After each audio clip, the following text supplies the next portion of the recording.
Au frigo, pas au frigo. Non mais, si jamais t'as besoin, tu me dis.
Together for almost a century, together with cocoa producers, artisans, and all chocolate lovers, we have been moving the needle for a fair and sustainable industry and for creative and responsible gastronomy. Beyond words, we believe in actions. 100% of Valrhona's cocoa can be traced back to the producers. As a certified B Corp, we are committed to improving every day. We accompany artisans of good taste in creating works of art with the most beautiful material and to be actors in the sustainable and committed gastronomy of tomorrow. Together, good becomes better.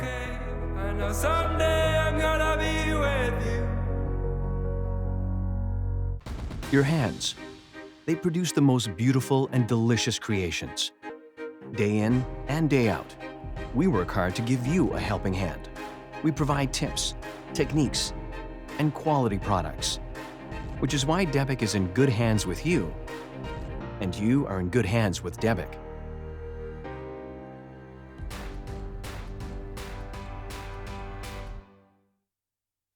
Debic, made for professional hands.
At Dobla, we aim for the finest indulgence. Cake, pastry, a dessert, coffee, or ice cream should not just taste great, it has to look irresistible too. We therefore work with the world's best pastry chefs and chocolate professionals who understand that people buy with all their senses. Our chocolate decorations help our customers create exciting experiences for their consumers. That's the Dobla touch.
Bonjour, good morning, buongiorno, salam alaikum, juan y bienvenidos to the Coupe du Monde de la Pâtisserie 2023, which is taking place here in Lyon, in France. 50 nations participated in the national and then continental selection processes, and out of the 50 nations, 18 made it to the grand final, which is taking place during the Global Meeting for Gastronomy and Hospitality, Sierra Leone. I'm Tanya Koenig, and I'm very pleased to be hosting you throughout this live stream that we're doing during the one and only World Cup of Pastry. We will be reporting live from Lyon throughout the whole competition today and tomorrow. But this is actually more than just a contest. It is a family reunion of the international community of pastry professionals, bringing their culture and their passion to the plate. So what can you expect today? Half of the finalists will be competing today, the other half tomorrow.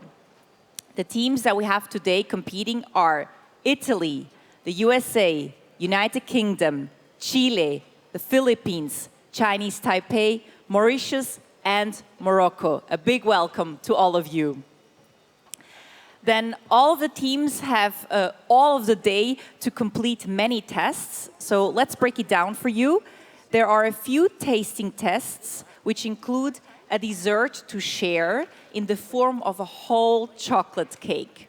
Then there's a frozen fruit dessert, frozen lollipops, and a restaurant-style dessert.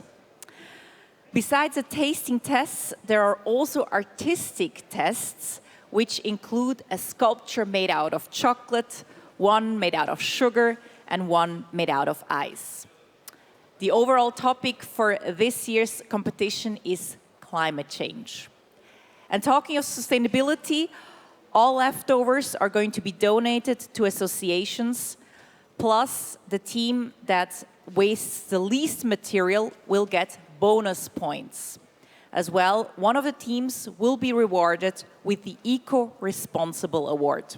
More on that later in the show. Now, the competition already started 2 hours ago. The teams are in their labs since 6 a.m.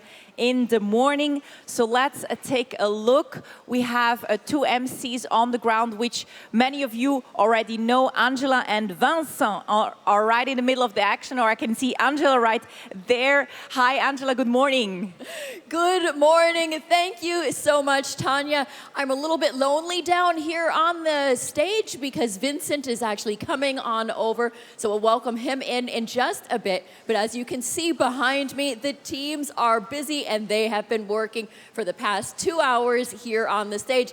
So for all of you, welcome to day one here at the World Pastry Cup 2023. And as Tanya has walked us through what's going to be happening today in the event, we have behind me 8 teams that are participating today on day one. So they started, and we have a few things that are a little bit different this year from previous years. So this year we have the ice sculptures that have come back. In previous years, when we were down here on the stage floor, you wouldn't be able to even hear yourself think because there's chainsaws, there's ice flying, there's water everywhere, there's guys in like full hazmat suits that are just chipping away at the ice.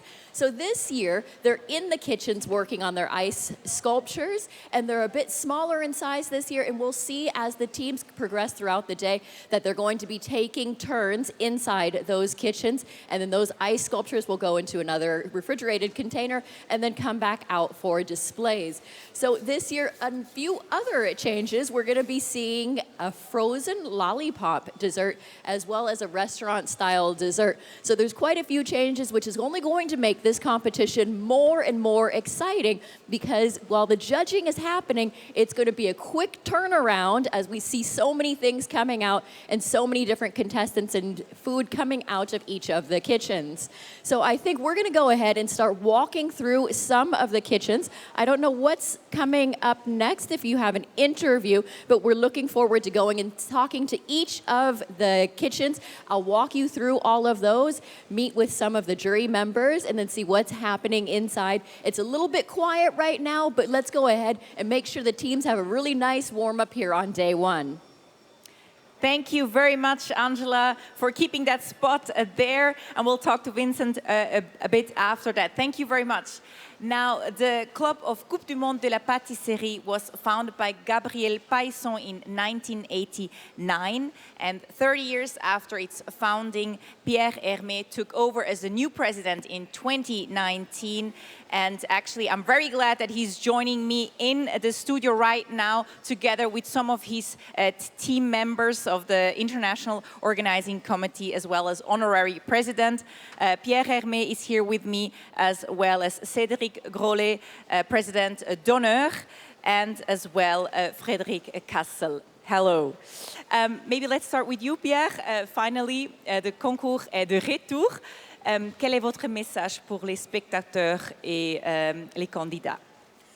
J'espère que les spectateurs vont avoir autant de plaisir à voir ce qui se passe, à voir sortir les gâteaux, les desserts, les gâteaux glacés, les sucettes glacées, que nous avons eu à organiser cette Coupe du Monde avec toute l'équipe du comité, Frédéric CASSEL, vice-président, et toute l'équipe du comité d'organisation. On a eu beaucoup de plaisir et j'espère qu'on va partager ce plaisir avec les spectateurs et les gens qui vont nous voir dans le monde entier. So Pierre Hermé mentioned that he hopes that the spectators will enjoy this pastry World Cup, as they put a lot of effort in putting this together. Also enjoy the cakes that are coming out. The whole organization, together with Frédéric CASSEL, they put a lot of effort and they're looking forward to that. Merci beaucoup. Cédric GROLET, président d'honneur. Vous faites pas partie dans le ranking des markings. Quel est votre rôle ici? Mon rôle aujourd'hui, c'est de répondre aux questions des candidats, des jurys, des présidents de jury et de transmettre en fait ce métier qu'on fait tous pour qu'il évolue et qu'on va tous dans le même sens pour satisfaire nos clients. So I asked what was his role here as honorary president, as Cédric GROLET doesn't take part in the marking, but he is the honorary president. So he's here for all the questions that you candidates may have. So he's here to help and to assist as well. Peut-être une autre question. Alors, avec le changement de leadership, qu'est-ce qu'on peut, what can we expect from you? Quels sont votre buts pour le futur? On a tous le même objectif déjà, de travailler avec des matières premières qui sont saines, avec des producteurs qui sont proches de chez nous. Faire des gâteaux relativement compréhensibles, bons, qui donnent envie de manger. Ça, c'est notre métier depuis toujours. Mais aujourd'hui, on est dans l'air du temps de faire un respect sur la planète. C'est le sujet aujourd'hui. Et il faut qu'on continue comme ça. La pâtisserie brille depuis des années avant moi et elle brillera encore des années après moi. Et je pense que les personnes qui sont à côté de moi aujourd'hui et ceux qui travaillent pendant qu'on est avec vous, eh bien, ils font tous la même chose. C'est de faire le maximum pour notre métier, pour qu'il brille et qu'il brillera encore plus demain. So the goal of this competition as well is to make sure that the world of pastry will continue to shine as it did in the years before, also in the future. Frédéric CASSEL, qu'est-ce que c'est spécial pour cette édition de la Coupe du Monde de la Pâtisserie? Alors, qu'est-ce qui est spécial? Il y a plein de choses spéciales parce qu'on a un nouveau comité très mordant, qui cherche vraiment des innovations dans tout ce qu'on va faire. Donc aussi bien au niveau de la pièce en chocolat, aussi bien au niveau de la pièce en sucre, mais c'est surtout aussi le grand retour en fait de la glace sculptée. C'est pas quelque chose qu'on avait abandonné, on a essayé de retravailler la glace autrement pour que toutes les équipes soient au même niveau aussi, et on va continuer à faire évoluer aussi cette glace. Et donc là, on a la glace sculptée qui revient en force, mais aussi on a demandé de créer quelque chose, une lollipops glacée, quelque chose à manger aussi dans la rue facilement ou en dessert de restaurant, etc.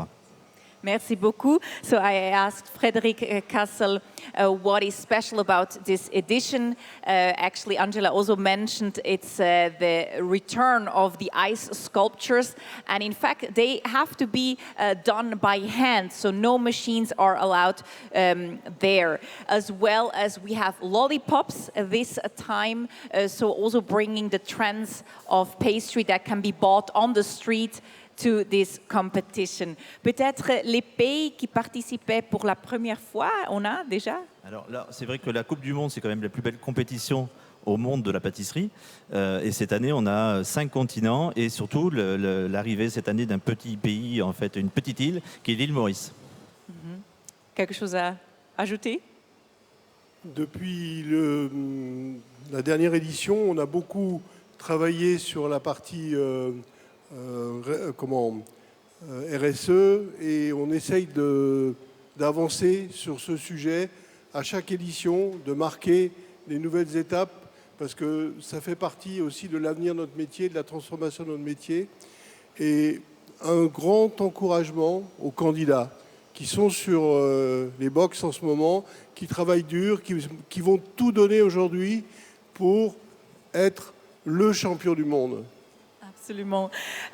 So we actually have 4 continents participating this time, and Mauritius is participating for the very first time in this competition.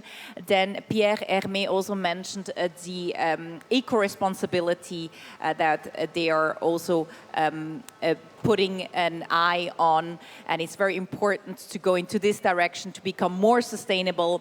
And he's saying good luck to all the candidates that are right now in their labs working hard on this. Merci beaucoup pour être ici. Avec ça, la Coupe du Monde de la pâtisserie est officiellement ouverte.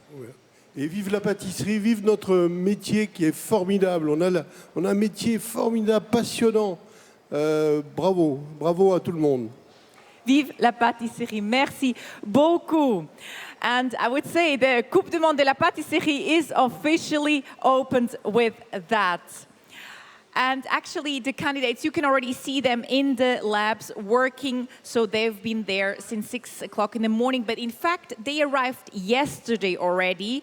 And we were there with them. We filmed them while installing and filmed their arrival. So let's take a look at that.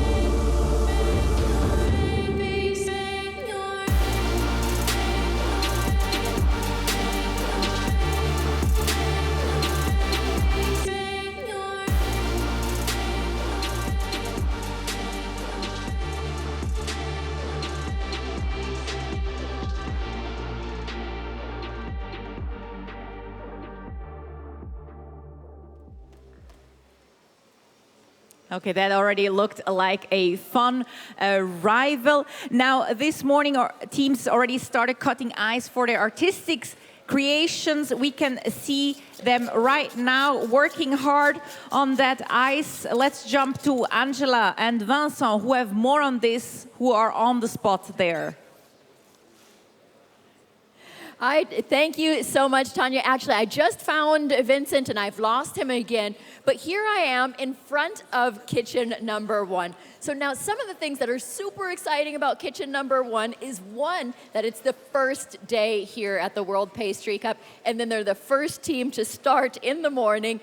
They're working behind me, but there is a lot at stake. So you see we have kitchen number 1. It's Team Italy. So Italy is the defending champion from last year. They stood on the podium and won gold in 2021. So we're really looking forward to seeing some of the food that's coming out of this kitchen later on. We'll be taking a look inside and getting a close-up look in just a short while. So I'm going to go ahead and start looking around over here. I don't see a member for the jury for Team Italy, but I'll go and find one, and then we'll be able to speak to them in a little while.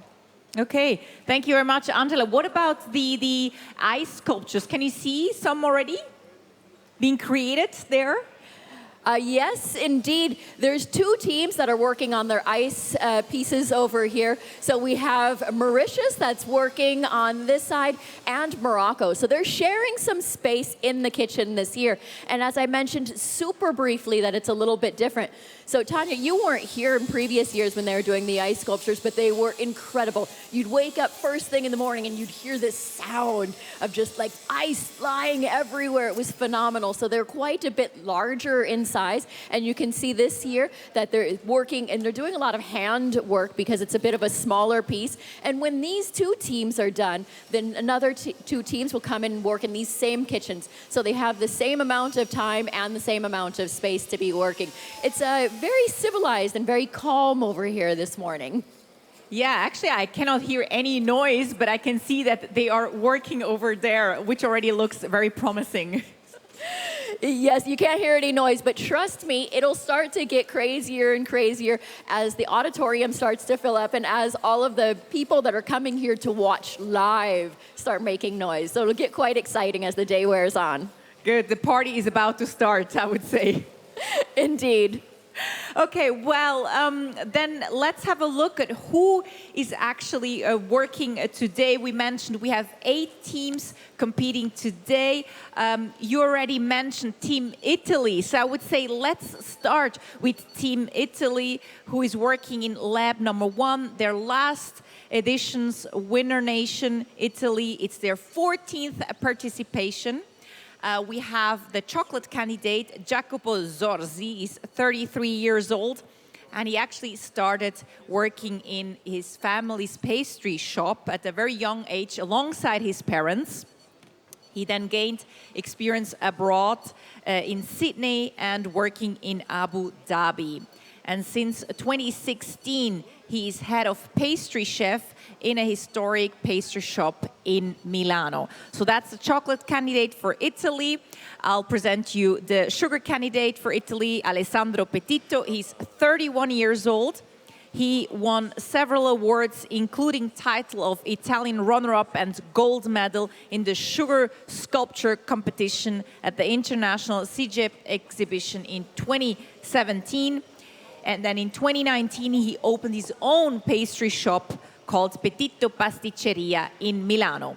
Then you can already see her maybe there, the ice candidate for Italy. She's the first Italian woman to be selected to the Pastry World Cup, so we're very excited about that.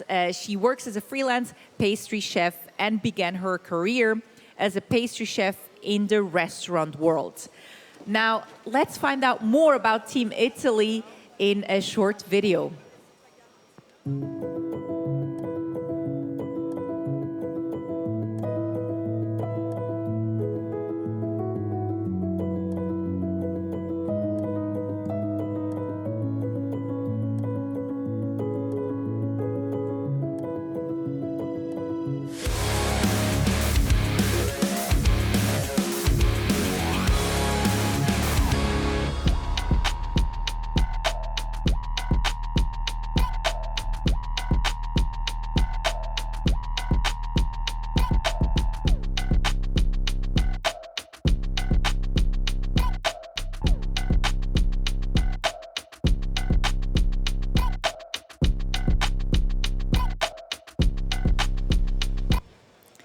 So a little impression on Team Italy and their commitment to sustainability. Angela, I guess you're right next to them. Maybe, I don't know if you can find out how high the pressure is for them considering Italy won last edition.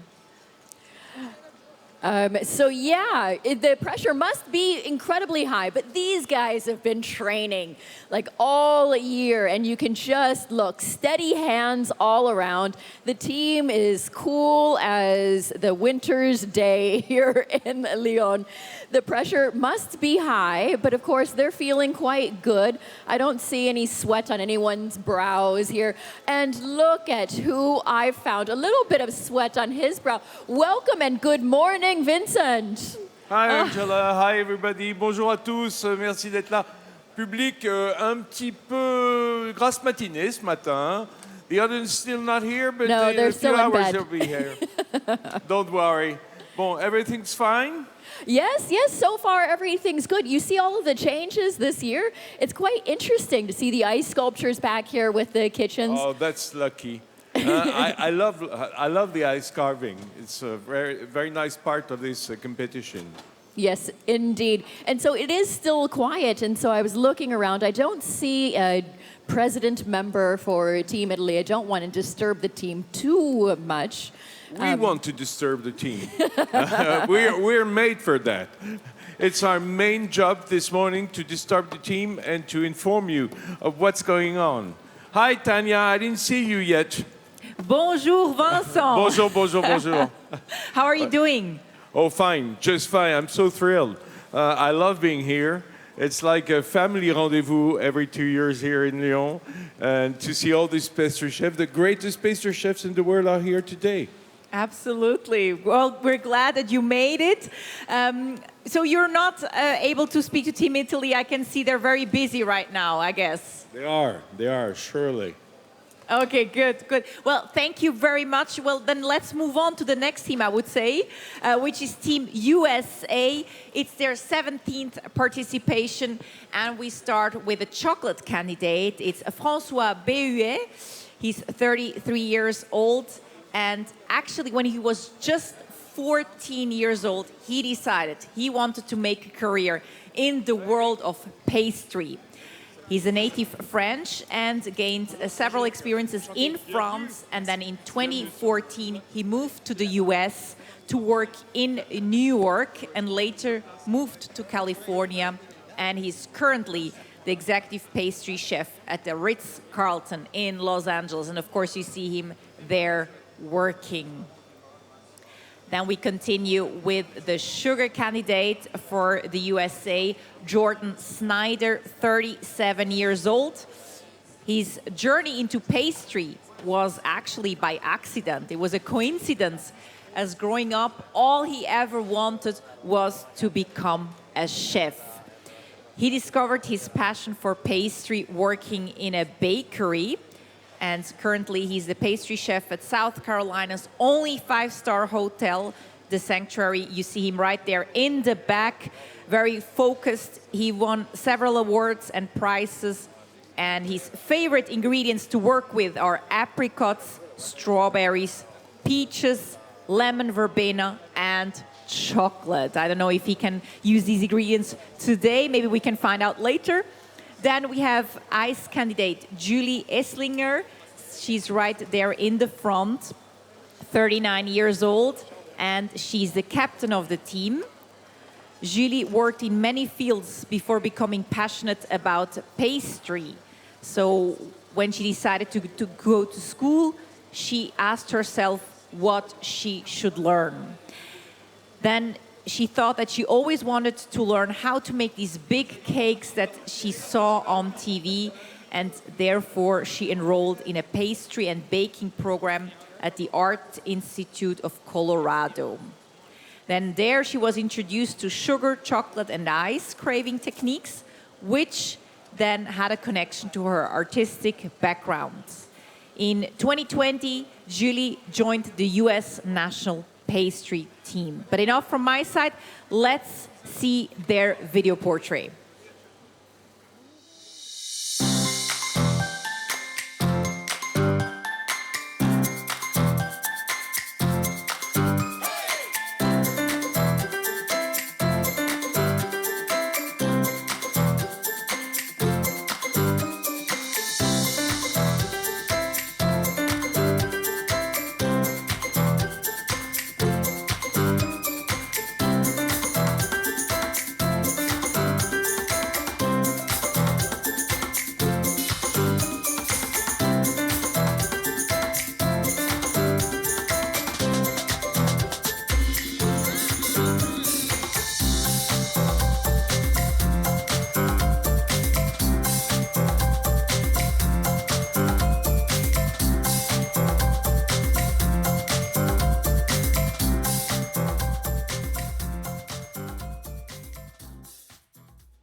Angela and Vincent, you might be just there next to the Team USA. What can you tell us? So yes, I'm standing right in front of kitchen number 2. And you know what? Again, it's very calm and very collected in the kitchen right now. No one's throwing anything. There's nothing flying around. I think I've lost Vincent again. But I have with me here Chef Andy Chilbana, who is the president member from Team USA. So welcome to the stage, Andy. How are you doing? I'm doing great, Angela. It's easy for me today. A little stressful watching them, but they're doing great. But you understand the pressure and the stress that your team is going through. You competed with us here on the stage in 2015? 2013. 2013. And how did your team do that year? We finished in 4th place, which we're really proud of. And what was your specialty? I was the sugar candidate. You were the sugar candidate? Yes. Okay, and so now tell me, how did it feel to be on that side? How does it feel to be on this side? This side's a little less stressful, but like I said, still, like a proud papa. I think it's really good to give back and continue to be involved with the Coupe because it's the biggest competition in the world. So Team USA wasn't here last year participating, but we're really happy to have you guys back. Tell me more about what your team has been doing, what we could see from coming out of your team this year. What should we expect as the day goes on? Well, I think you're going to see a lot of surprises.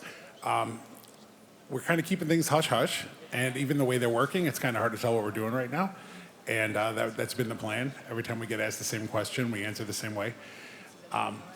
Great tasting food and fantastic artistic design. Okay, so now Team USA, thank you so much for telling us absolutely nothing. You'll have to come back. Okay, so apparently it's a big secret. It's going to be a big secret. So we're going to continue to look inside kitchen number 2 and keep a close eye on it to see if we can get any hints. We're going to be watching you. Absolutely. It will be a surprise. We like surprises. Thank you very much, Angela, and also Andy, jury member for the US. Of course, all the teams have their own jury members that don't take part in the marking of their respective countries. Thank you very much there. Thanks, Andy. Thank you. Then we continue with presenting to you the team of the United Kingdom. It's their 9th participation, and we start with a chocolate candidate. His name is Martin Shivers. He's an international pastry consultant and a trainer. He has 35 years of experience working in the hospitality industry in London, Dubai, Seoul, as well. And he's the European champion with the UK team in 2012 and 2014, as well as author of a BBC bestseller recipe book. He's also the consultant for the BBC TV show Bake Off, Crème de la Crème. And I would say he's probably the most experienced chef on the contest. I'm not sure, but I think we're going to find that out as well. Then let's continue with the sugar candidate for the UK, Nicolas Houchet. He's 40 years old, originally from France, moved to the UK in 2005, is currently working at the Savoy in London. He represented the UK already in many international competitions, and in 2021, he participated in La Coupe du Monde de la Pâtisserie and got on the 4th place alongside with his teammate Michael Ho Lam Kwan, who is also part of the Team UK. You see him right there in the back.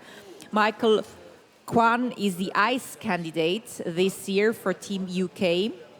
He was team jury in 2019, and in that year his team finished 5th in the Pastry World Cup. Michael graduated from the Hotel Culinary Management School in Hong Kong and has over 17 years of experience. That's the UK team over there. Now let's take a look at their video portrait. The Coupe du Monde de la Pâtisserie has been a dream for as far as I can remember. It's a way for us pastry chefs to express our creativity.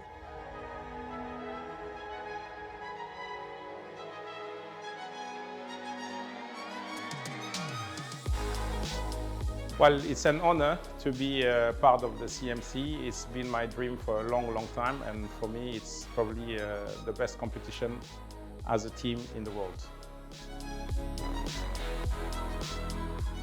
Challenge is a stage for challenge yourself and showcase to the world what you can achieve in your career.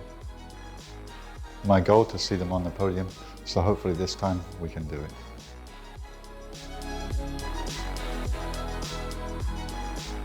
See you in Lyon for the grand finale in 2023.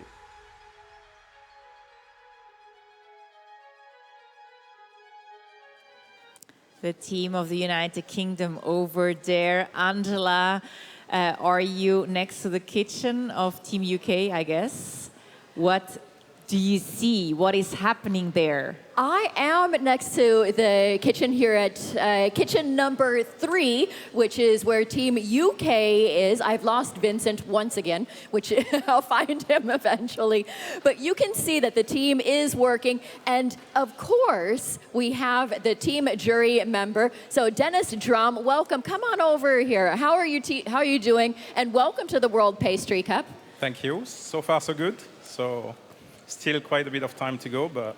So tell me, what can we expect from your team as the afternoon starts to wear on? Well, it's like my colleagues, I'm not going to give it away, but I think we'll do our best to make a lovely show and show you some nice skills and hopefully have a lovely tasting and buffet. Of course it'll be a lovely tasting and buffet. And of course we only have secrets over here. Okay, so now I'm gonna stick my head in here and try and see what's going on. So I see in the back we have Martin Schiffers. Now he's been to the World Pastry Cup I don't know how many times, and on both the back side and the front side as a jury member. So he's not feeling the stress because he knows the sound of our voices and this kind of sound all day, so he's not feeling the stress at all. Well, I think he's faking it very well. So I can't wait to see what we're going to be producing. So Martin's going to be working on chocolate. Tell us more. What is this design that we're looking at? So basically, Michael is working with an iron, just like when we iron our shirts. When it's too hot, obviously it will burn. So that's what we're doing. We got the chocolate sponge with lovely branches and leaves patterns that will go outside our chocolate cake. Was this a custom-made iron that you guys had done for yourselves? Yes. Oh, that's really fascinating. What is that print? Is it a specific type of plant or botanical that we are going to see later on? Yes. Tell me more. Later. I'm going to take these secrets out of you. I will extract them somehow. We still have another 7.5 hours, so we'll talk later, probably. Okay, thank you so much. You're welcome. Back to you, Tanya. Yeah, that's a lot of time still left. About over 9 hours that they're working there, 7.5 still to go. So, of course, they don't want to give it away. Thank you, Angela, for trying, though. Okay, well, in that case, we continue with presenting to you the next team, which is Team Chile. And it's their 4th participation. They're the winner of the America's Pastry Cup 2022, and it's actually a very young team. Let's present to you the candidates. We have the chocolate candidate, Alejandro Espinosa, 29 years old. He worked in several restaurants in Chile and in Mexico, and then he decided to dedicate himself exclusively to chocolate because he thinks that's the most interesting material or food to work with. And then in 2020, he created the online shop called Chocolate Shop, where he sells products as well as master classes in chocolate making. Then the captain of the team is Javiera Villegas. She's the sugar candidate. She's 27 years old and works together with Alejandro Espinosa in the Chocolate Shop. She joined the Chilean national pastry team in 2021, and she actually got training at the she got a pastry and bakery degree from the Argentine Institute of Gastronomy, and she also got training from the International School of Pastry Arts in Spain. And she's, I think, for today at least, the youngest captain of the contest. Then we continue with the ice candidate for Chile, Nico Abacache. He's 22 years old, and that's right, him there working on his creations. At the age of 13 only, he started to work in his neighborhood bakery, and he became a manager of that bakery at the age of 18. He then went to France to study international and French pastry at École Les Nôtres and graduated in 2020 and joined the national pastry team of Chile as well in 2020. So there you have it, one of the youngest teams in this competition from Chile. Angela, what do you see there? Do you have anyone to speak to from the team of Chile? So yes, I am in front of kitchen. Now all of a sudden, it's noisy. Is it noisy? Oh, it's noisy over there. No, I can see they're all probably of a sudden, working I think there was on just something in the air. There. Oh, okay. And as I started to speak, got a little bit caught in my throat. Vincent is here to save the day. Good. On peut le faire en français. Actually, yes. So you know what?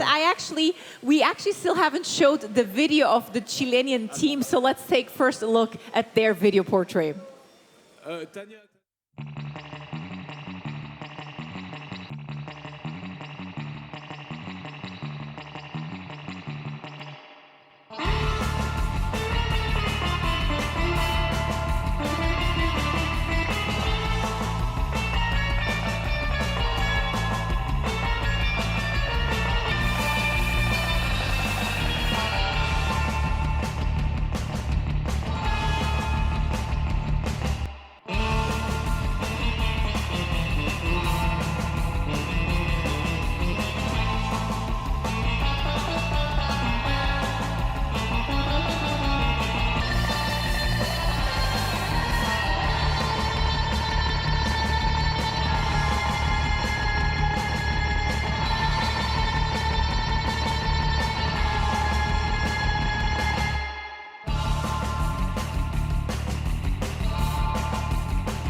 So that's a team Chile in their video. Vincent and Angela now in front of the kitchen of the lab. Absolutely, I was speaking with the coach. Je suis avec Alban Bata qui est alors un Français expatrié au Chili. Depuis combien de temps, Alban? 8 ans et demi déjà. 8 ans et demi. Qu'est-ce qui vous a pris là, de partir dans l'hémisphère sud aussi C'est loin? un joli pays où les gens sont très agréables, une bonne gastronomie, ils aiment le sucré, donc j'avais toute ma place là-bas. Ah, they like sugar in Chile. That's the point. Vous êtes originaire d'où en France? Moi, je suis bourguignon. Un bourguignon, voilà, from Burgundy, not far from here. Alban, alors, de qui est composée cette équipe du Chili? Racontez-nous un petit peu. Notre capitaine, donc on a choisi la candidate féminine pour représenter ce rôle de capitaine, Riviere Villegas. Donc qui fait toute la partie sculpture en sucre et qui participe bien évidemment aux dégustations. Okay, that's for the captain of this team. Et les deux autres pâtissiers? Donc on a Alejandro Espinosa qui est en charge de la sculpture en chocolat et qui participe évidemment. Alejandro will be working on chocolate dessert, yeah. Et Nicolas, notre petit jeune candidat de 22 ans, mais qui fait un très bon travail, très concentré et qui fait aussi la sculpture en glace. Alors vous, Alban, vous êtes pâtissier à Santiago de Chile. C'est ça, je suis pâtissier formateur à Santiago. Et les autres, ils viennent de différentes régions du Chili? Tout le monde est basé sur Santiago, donc c'est beaucoup plus facile pour s'entraîner. Le Chili est un pays qui fait quand même 6000 km de hauteur, et donc on ne peut pas avoir des gens du nord, du sud. C'est très long et très étroit, pour ceux qui ne connaissent pas la géographie, coincé entre la cordillère des Andes et le Pacifique. Donc, voilà, on s'entraîne plusieurs fois par semaine et c'était un beau défi de se préparer pour la Coupe du Monde et de préparer le voyage parce que de voyager depuis le Chili, c'est 14 heures d'avion pour arriver en France, c'est pas évident. It takes 14 hours by plane to come from Chile to here, so it was a little tiring for the team, un petit peu fatigant.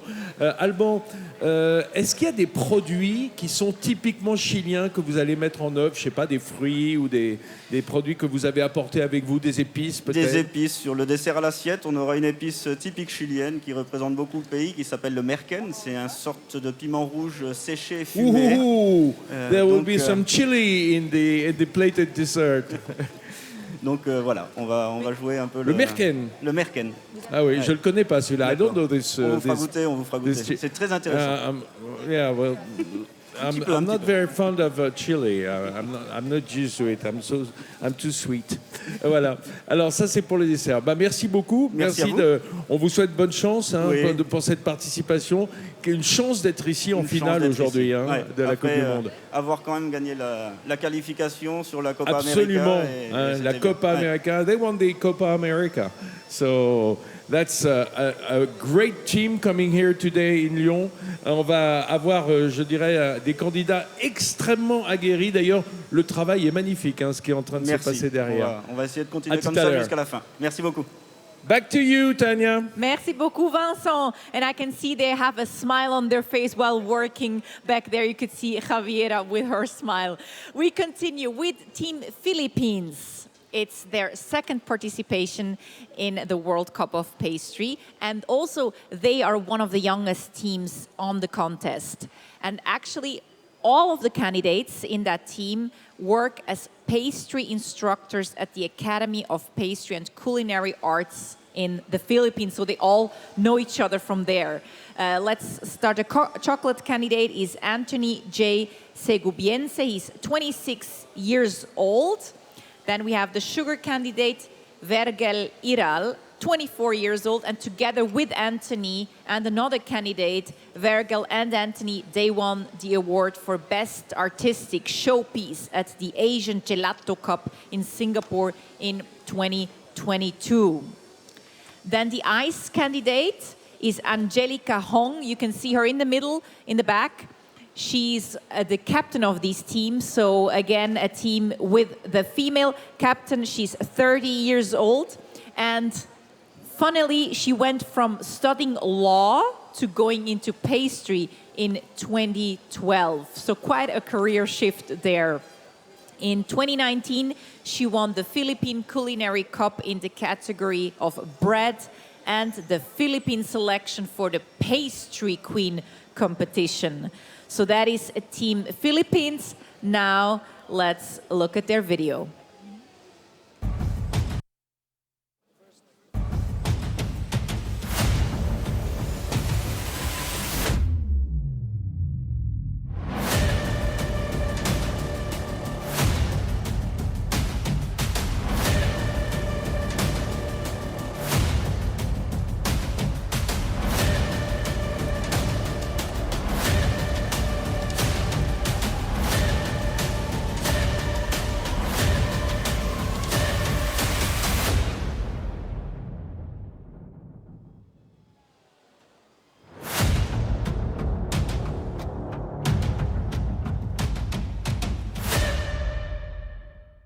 See you in Lyon for the Grand Finale 2023.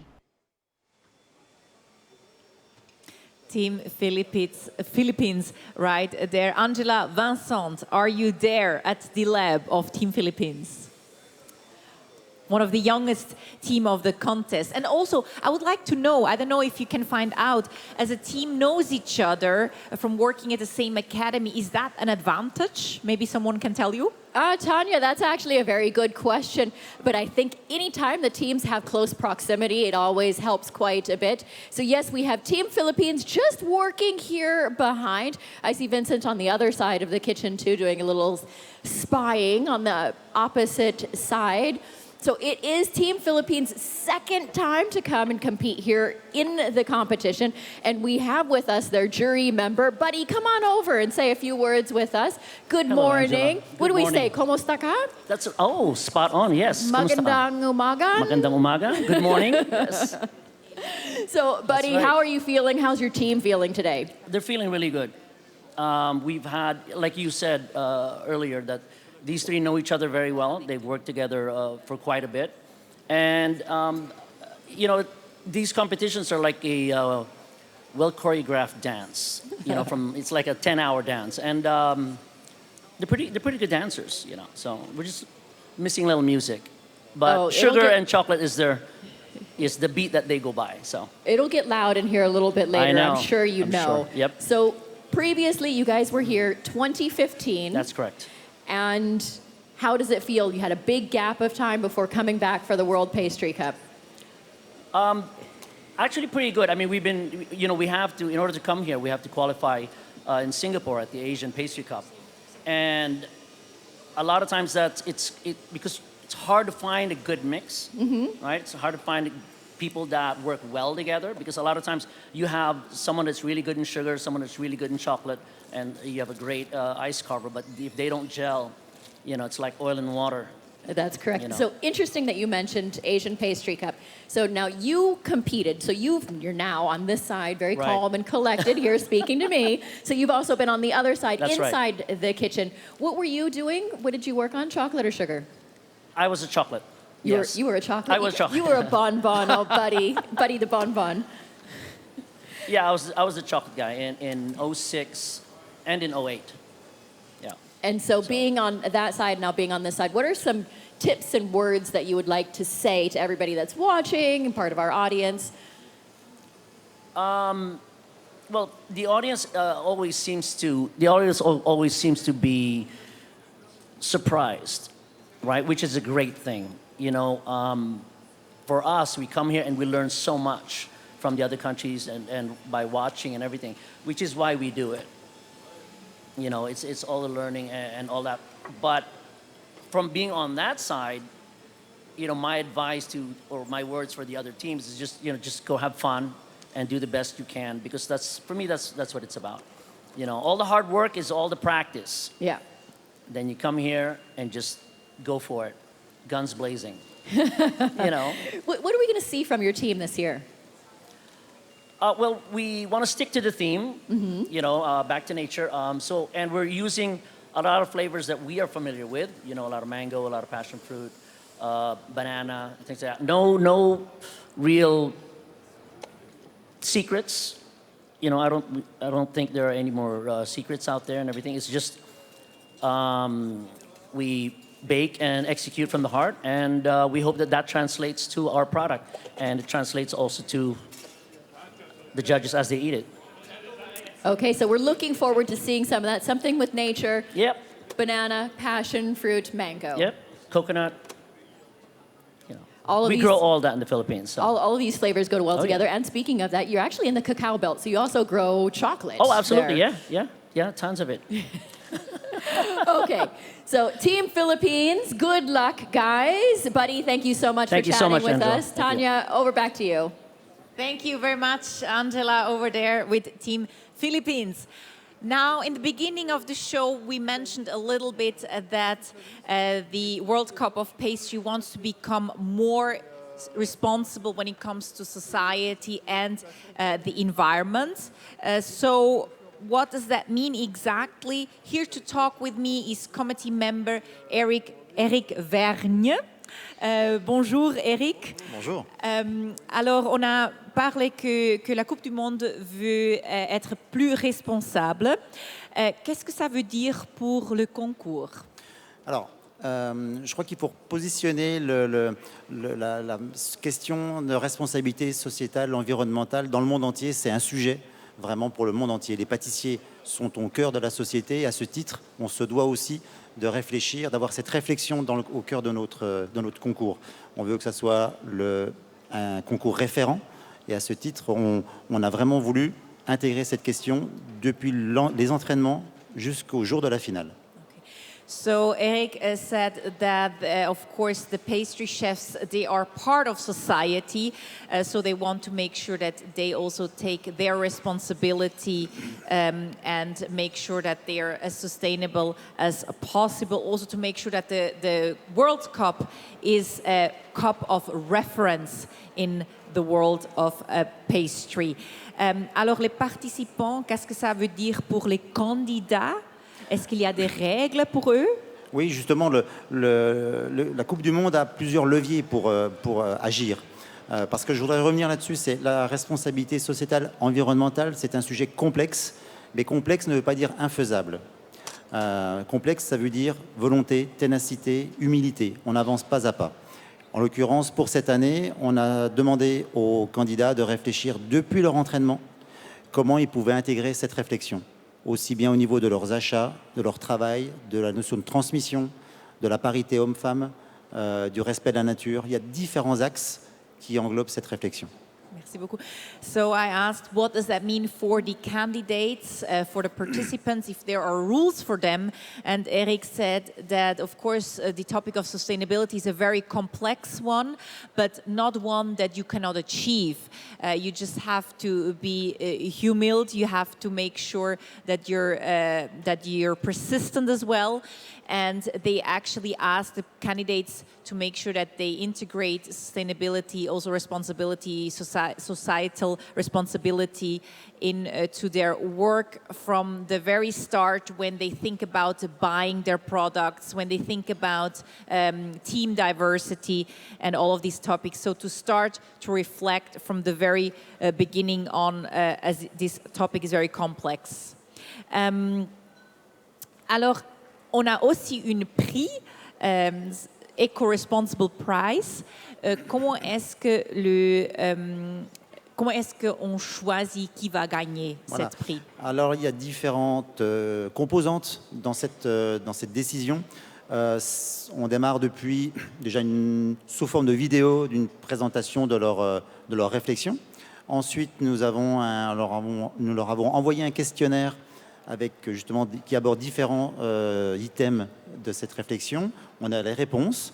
On a également, donc ça nous permet de mieux comprendre comment ils ont abordé le concours, comment ils se sont préparés. Et puis le troisième notation, on va dire, va résider dans le travail en direct. So one team will be awarded the Eco-Responsible Prize Award, and I asked how is the winner chosen? So Eric explained that all the teams got a questionnaire that they had to fill out before they came here with questions on what they are doing when it comes to sustainability. Then they also had to create a video where they present their actions in this regard. And then also today how they're working here, the techniques they're using the least material, food waste, etc. will also be taken into account for this prize. Est-ce que vous avez quelque chose de plus? Oui, juste apporter des précisions justement sur ce qu'on va constater, c'est la réflexion qui porte sur le matériel à usage unique, les plastiques, mais également le sourcing, la saisonnalité, et puis également tout ce qui est, ça nous tient vraiment à cœur, cette notion de transmission, c'est-à-dire qu'une équipe de la Coupe du Monde, c'est pas uniquement une équipe pour un jour, pour 10 heures de travail, c'est une équipe qui en amont s'est préparée avec tout un groupe et qui ensuite va transmettre son expérience de la Coupe du Monde. La Coupe du Monde, c'est pas un jour, c'est sur plusieurs années qu'on est acteur de la Coupe du Monde. Okay. So Eric actually added that they are also looking at how the teams are sourcing their ingredients, what kind of materials they're using, is it plastic or not. And he also emphasized that the World Cup is not just taking place during these 2 days, but it is actually a whole journey. So by the teams coming here, they will actually also take their experiences back to their home countries and continue that journey. And that's why responsibility when it comes to societal issues as well as the environment is important to just raise the issue as these teams will continue on that journey. Eric Vergne, merci beaucoup pour être ici et pour expliquer tout ça. Merci beaucoup. Merci. And we continue with the introduction of Chinese Taipei, of the team there.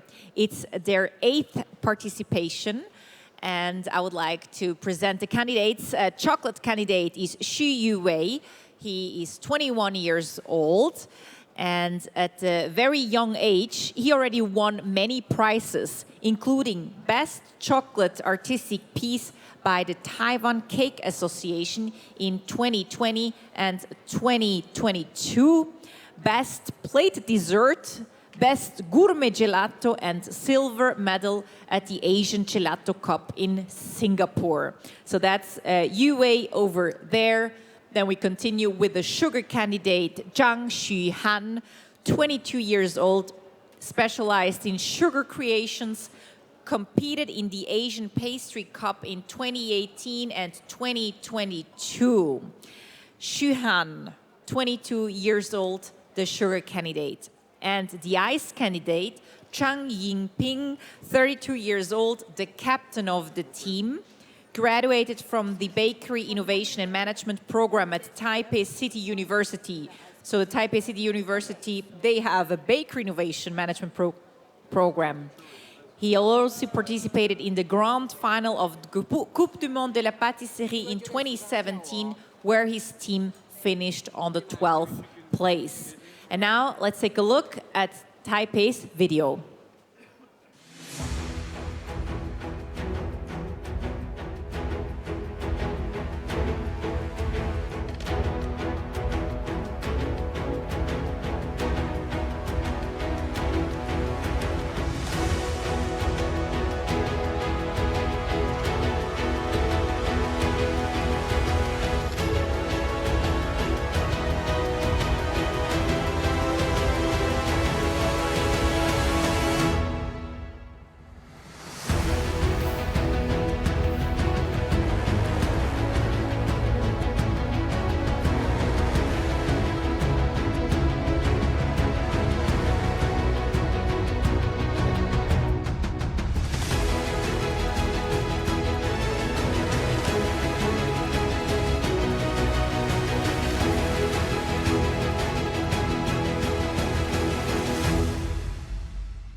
Team Chinese Taipei, and I think, Angela, you're there in front of Lab 7.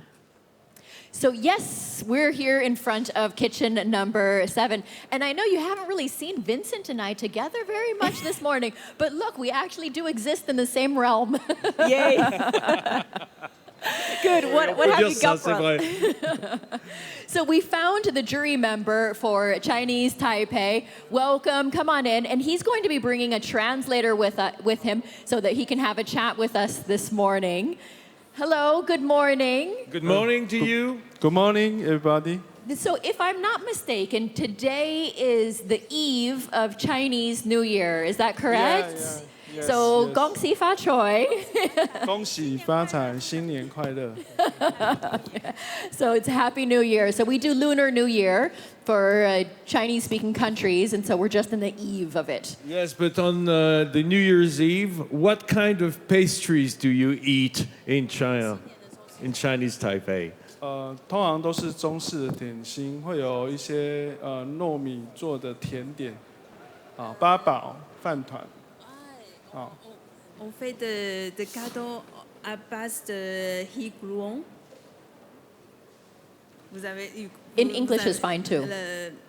The sticky rice we make with the pastry. Ah, des gâteaux de riz, hein? Des gâteaux de riz, rice cakes and rice cookies for the New Year's Eve. Sometimes we use the taro, the azuki, or the green, mango beans for the. Azuki is as a bean, huh? So, the red bean, yeah. Yeah, a red bean. 还有凤梨酥，台湾比较有名的就凤梨酥。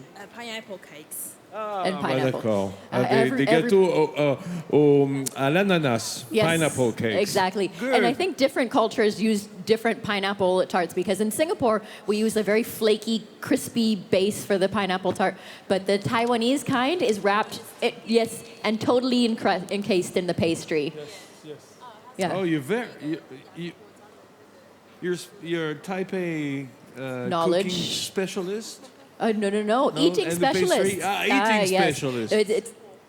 Taiwan is really well known for good street food. Okay, yes. Yeah, of course, it's surrounded by sea. So we have a team here coming for the 7th time.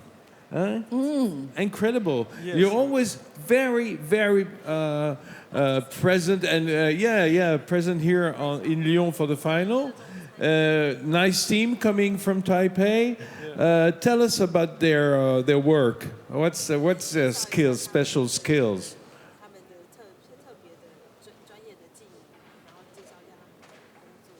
Oh, 每一个吗? Okay. Only 3? Yes. Okay. Yeah, generally speaking. I'll speak Chinese. OK， What's your force? 詹勋汉他就是做巧克力的蛋糕，还有糖工艺的部分。The candidate Zhang is responsible for the sugar tea and the chocolate cakes. OK. 雨薇的部分的话，就是以负责冰淇淋，还有我们这次另外新的主题是冰淇淋棒棒糖。And our female candidate is responsible for the lollipops, ice cream lollipop and the ice cream cakes, and the dessert assiette. I'd like to ask you a question. Do you eat much chocolate in Taiwan? 我们在台湾吃很多巧克力吗？So. Not so much. Why? Because chocolate very sweet.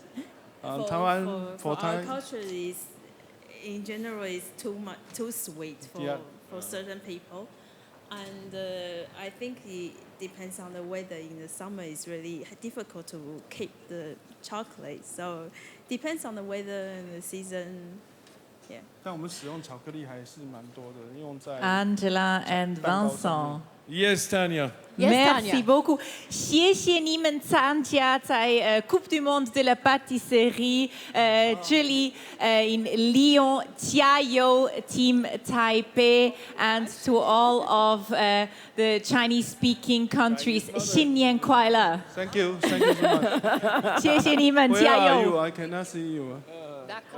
在后面，对，后面看一下，你要。后面，你们后面，这电视台。Tanya, I wish I had a Chinese mother too. He was actually saying he couldn't see me, so maybe you can just point to the TV and show him. Yeah, you can just tell him it's right behind him on the screen. 在这里，你们好，您好，好，加油。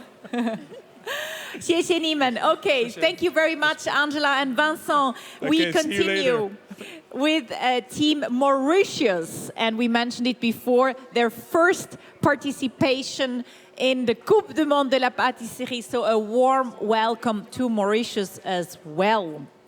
And a little bit about the team, as Mauritius is, of course, a touristic destination. All of our candidates gained experience in the hospitality sector, working for high-end hotels. Chocolate candidate is Stéphane Labastide.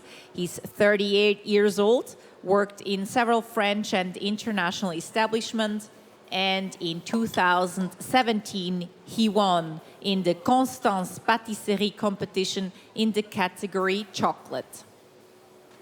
Then we have the sugar candidate, Pravesh Guthola, 39 years old. And in fact, les meilleures ouvrières de France go to Mauritius every year, and Pravesh makes sure he attends these courses every year. In 2018, Pravesh won gold medal at the South India Culinary Association competition. And in 2019, he got third place in the World Chef Battlefield in Malaysia. Then let me present to you the ICE candidate, Shivan Marude. He's 32 years old, also participated in many competitions and gastronomic events around the world. In 2012, he got the Africa Award for Best Dessert. And in 2018, he was named Young Chefs Challenge Mauritius, where he took place, where he participated. And he's very active in the Mauritius Chef Association to promote Mauritian gastronomic culture. So let's get to know the team. Here's their video.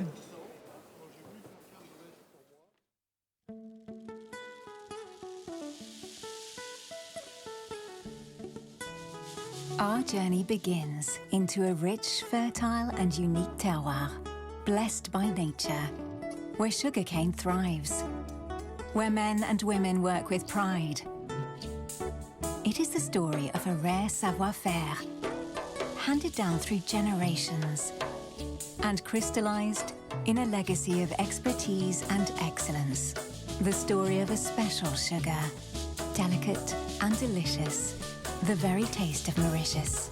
C'est une grande fierté pour nous que d'aller à cette compétition de la Coupe du Monde de la pâtisserie. C'est la première fois et pour nous c'est historique. Nous, notre sucre, il est incroyable. On veut mettre ça en avant et d'ailleurs, on a présenté ça dans nos desserts pour remercier en fait tous ces gens, toutes ces familles qui ont travaillé dans les champs de canne. On va emmener ça avec nous à Syrah à Lyon. So Team Mauritius over there, and as mentioned, their first participation here at the World Cup of Pastry. This must be such an honor for them to be here. Angela, Vincent. Oh, hi, yes, we're here. So we are in the kitchen just in front of Mauritius. We don't see anyone from the Mauritius team that could speak to us. Hello, hi, welcome. Sandy, how are you? I'm fine, thank you. Alors moi j'en profite puisque je suis avec Pierre Hermé, le président de la Coupe du Monde de pâtisserie. Bonjour Pierre, d'abord on ne s'est pas encore vu ce matin, enfin on s'est vu hors antenne. Bonjour Vincent. Pierre, c'est très important d'avoir des nations émergentes, des nouvelles nations de la pâtisserie comme l'île Maurice qui viennent représenter leur chance et leur pays. Alors c'était très important pour nous d'avoir l'île Maurice, mais peut-être plus largement d'avoir des nations nouvelles qui viennent rejoindre la grande famille de la Coupe du Monde de la pâtisserie. Et bravo à l'équipe de l'île Maurice qui a fait beaucoup d'efforts pour être présent dans cette Coupe du Monde de la pâtisserie. Alors pour nous, bien sûr, c'est une grande fierté, c'est la première fois. Et vous ne pouvez pas imaginer la chance qu'on a d'être ici aujourd'hui et d'être reconnu internationalement. Et voilà, c'est extraordinaire, on est super contents. Alors évidemment, l'île Maurice qu'on connaît et qu'on adore, cette perle de l'océan Indien, c'est une terre qui, par sa population, est extrêmement mixée et surtout visitée. Parce qu'une petite population, mais en revanche, la population du tourisme, elle est énorme à l'île Maurice. Donc, il y a les hôtels, les boutiques qu'il faut pour de la belle pâtisserie d'essence internationale. Elle se rapprocherait de quoi, l'âme pâtissière de l'île Maurice? En fait, vu que c'est un pays multiculturel, donc on a un mélange de saveurs extraordinaires, que ce soit de l'Asie, de l'Inde, de l'Europe, de l'Afrique. Donc c'est vraiment un mélange de tout ça. Yes, it's a great mix of cultures of Mauritius. In the middle of the Indian Ocean, influences from India, Africa, of course, on the both sides, Asia.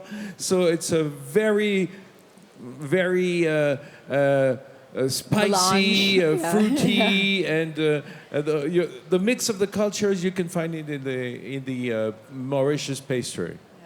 So that's super exciting. What can we expect then from your team this year? Oh, I hope. Yes. Everybody hopes for you. but you know, we are very happy to be here, so this is a lot for us. Yeah, what a journey to be here today, because it's such an organization. It's far away. It's far away, but you feel at home. Feel at home here. Thank you. You're mostly welcome. Wow, so it's just the first time. Yeah, the first time. Followed by a lot of participation. Yes, after. Thank you. La première d'une longue série de participations pour l'île Maurice. Voilà, Tania. On ouvre la porte aux autres. Voilà. Exactement, c'est ça. Bienvenue chez la Coupe du Monde de la pâtisserie et bonne chance pour Mauritius. We're looking forward to that very diverse culture that they have there, and let's see how it gets translated into pastry. Then we present to you our last team of the day. It's Morocco. It's their 11th participation in the World Cup of Pastry. They're actually the winner of the African Pastry Cup 2022, which made them also then come here. And the chocolate candidate is Abdelkader Ejiatio. He's a Moroccan pastry champion in the chocolate category of 2019. You can see him there with a lot of chocolate in his hand. Very nice. Abdelkader. Then sugar candidate, we move to the sugar candidate, Ali Gousaid. He's the Moroccan pastry champion in 2017 in the category of sugar, as well as he got the same title in 2019, but in the category artistic piece category. He is a trainer in French pastry in Morocco. You see Ali over there working on his sugar creations.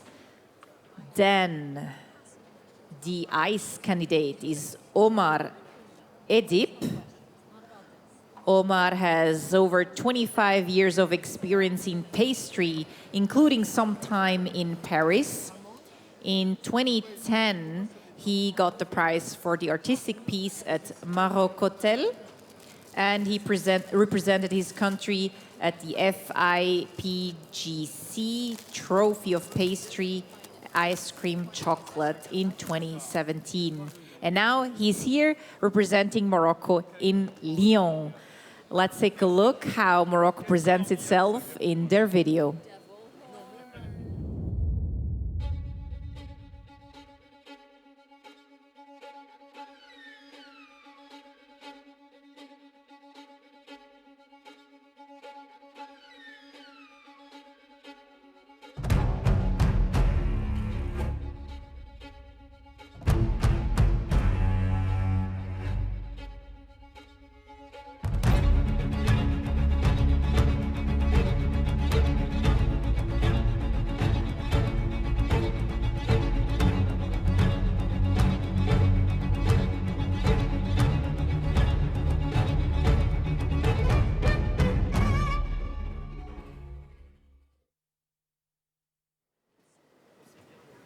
Lots of drama there in the video of Team Morocco. Angela, Vincent, what is Morocco up to in their lab number 10? Tania, je suis avec le jury, le président de la délégation Kamal Ral Soulami, un fidèle de la Coupe du Monde de pâtisserie, Kamal, puisqu'on se retrouve pratiquement à chaque finale depuis 20 ans. Depuis 2003. Oui, ben c'est ça, on est en 23, donc... Donc c'était une première participation du Maroc, première participation de l'Afrique à travers le Maroc. Yeah. Aujourd'hui, on est fiers d'être là, d'être présents. Again. Mais again, bien sûr, et très important, aujourd'hui, l'Afrique elle est en force. Comme vous savez, on organise la Coupe d'Afrique de la pâtisserie à Dakhla au mois de septembre. Et cette année, l'Afrique est représentée par 5 pays. C'est une fierté pour l'Afrique, c'est une fierté pour la gastronomie africaine et c'est une fierté pour le chef africain. Okay, the Moroccan team has been here since 2003, 2003, so 20 years of participation here in the World Pastry Cup. Kamal says that Africa is really strong this year because they will organize in Dala the African Pastry Cup, and 5 countries on this competition. That's, alors, je dirais presque à l'image du football. Évidemment. On aimerait bien. Aujourd'hui, le Maroc était en demi-finale et malheureusement... Ils sont tombés sur un os. Ah oui, mais c'est pas grave. L'essentiel, c'est qu'on est là. Nous aussi, on est tombé sur un os. L'essentiel, c'est d'avancer. Voilà. L'essentiel, c'est d'évoluer. Et ça nous fait plaisir encore une fois d'être là pour le bien du métier. Aujourd'hui, on a une révolution culinaire au Maroc. Yeah. C'est pas une évolution, mais une révolution culinaire. Et grâce à tout le travail qui a été fait, grâce à tout le travail qui a été réalisé depuis la création de la Coupe du Monde. Et aujourd'hui, on est là pour continuer cette belle aventure. Cette aventure de la pâtisserie marocaine. Exactement. Qui a des bases solides. Kamal was saying that, of course, it's a very strong team. In Morocco nowadays, there is an evolution, not a revolution, that's his words, not a revolution, but an evolution from what was the Moroccan pastry and Moroccan cuisine. So this evolution, well, I should say that it helped to be here in the World Pastry Cup. Ça a aidé, hein, évidemment, au fur et à mesure des années, de venir chercher les meilleurs et challenger les meilleurs. Mais c'est la force de l'Afrique. It's the strength of Africa and Morocco. Et we wish you the best today, Kamal. Merci beaucoup. Merci beaucoup, Vincent. We're very curious to see this evolution then coming out of the lab of Morocco. Now you got a better idea of all the teams that are competing today, of the 8 teams. Yay! Yes, let's give them a warm applause. Yes. So you have a better idea. We're actually going into an advertisement break, and then we'll be back in about 16 minutes. In the meantime, we show you a few pictures. We're taking a short advertising break. See you in about 16 minutes.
Together for almost a century, together with cocoa producers, artisans, and all chocolate lovers, we have been moving the needle for a fair and sustainable industry and for creative and responsible gastronomy.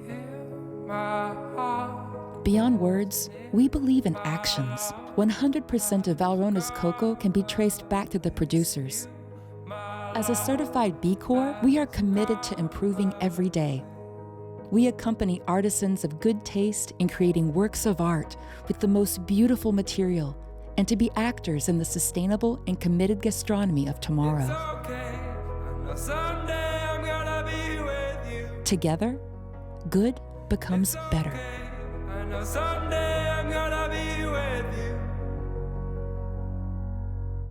Your hands, they produce the most beautiful and delicious creations. Day in and day out, we work hard to give you a helping hand. We provide tips, techniques, and quality products, which is why DEBIC is in good hands with you, and you are in good hands with DEBIC.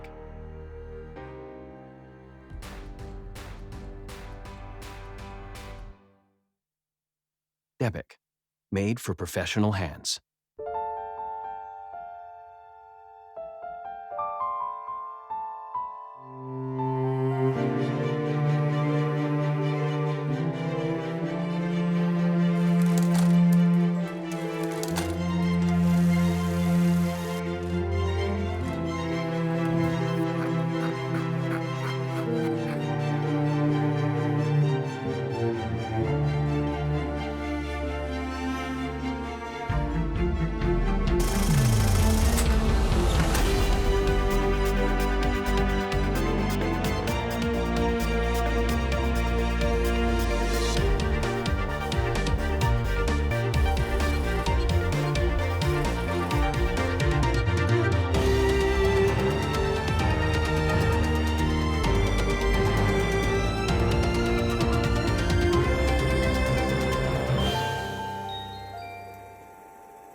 At Dobla, we aim for the finest indulgence. Cake, pastry, a dessert, coffee, or ice cream should not just taste great. It has to look irresistible too. We therefore work with the world's best pastry chefs and chocolate professionals who understand that people buy with all their senses. Our chocolate decorations help our customers create exciting experiences for their consumers. That's the Dobla touch.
Sono il 33. Ok?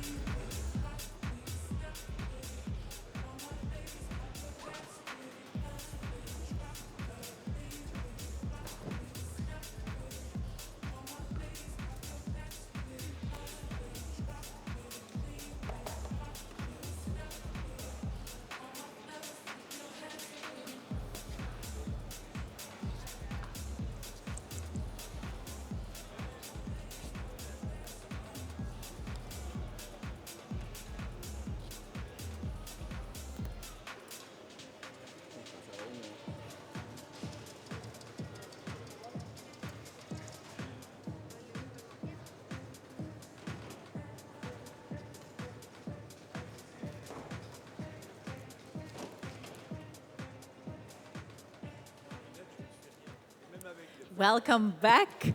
I'm now very, very excited to announce that the very first tasting, dégustation, dessert au chocolat is about to begin. We have 11 minutes left until the very first tasting starts. And for that, we're calling all the jury members and honorary president now to take their seats. And for that, I hand it over to Angela and Vincent. Oui, Tania, effectivement, nous sommes sur scène avec Angela. On est vraiment prêts parce que dans une minute ou deux, c'est l'arrivée de personnages qu'on attend, c'est le jury de dégustation. Time is just flying by. This morning is going so fast. So we are going to be seeing the first tasting of the day here on day one for 2023 at the World Pastry Cup. I'm super excited, but let's go ahead and get this party in motion by calling out some of the members that will be sitting for the jury. Okay. Okay, ladies and gentlemen, the room is a little bit quiet here this morning. There's not so many members in the audience, but please put your hands together as we welcome out the team member from Tunisia, Marez Boulay. Mesdames et messieurs, devant vous les plus grands pâtissiers du monde, et voici notre jury de dégustation qui prend place pour l'équipe des Philippines, Buddy Trinidad. And ladies and gentlemen, keep your applause rolling as we welcome out Melissa Darko from Ghana. Voici le jury de Chinese Taipei pour l'équipe de Taïwan, Kuo Yi Lee.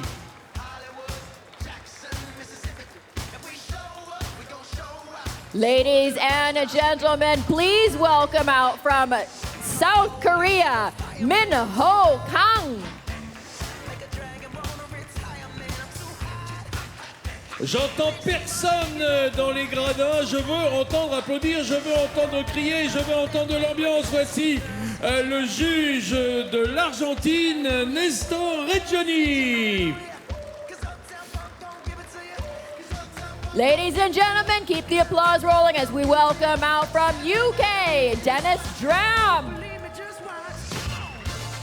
L'équipe de l'île Maurice, Sandy Soubama. Ladies and gentlemen, let's welcome out from Team USA, Andy Chilbana. Le jury de l'équipe d'Italie, Emanuele Forcone.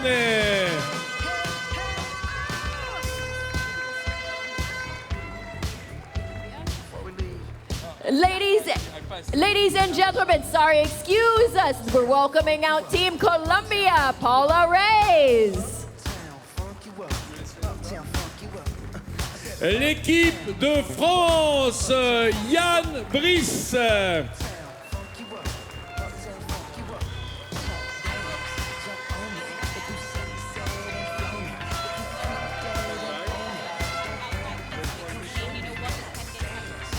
Ladies and gentlemen, welcome out from Team Morocco, Kamal Rojo Eslami. Je vous demande d'applaudir très fort l'équipe du Canada, le juré Daniel Garcia. Ladies and gentlemen, from Team Japan, welcome out Takahiro Kamai. Mesdames et messieurs, l'équipe de Malaisie, on accueille Kin Yap.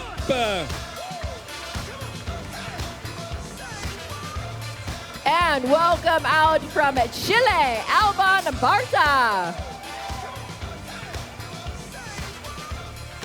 Je vous demande de faire une ovation pour la première fois cette année parmi nous dans ce jury, le président d'honneur du jury, Cédric GROLET.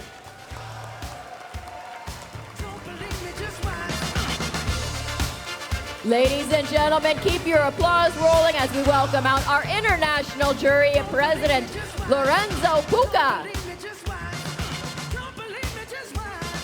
Et enfin, pour clore ce jury de dégustation qui va commencer son œuvre dans quelques minutes, le président de la Coupe du Monde de pâtisserie, Pierre, HERME.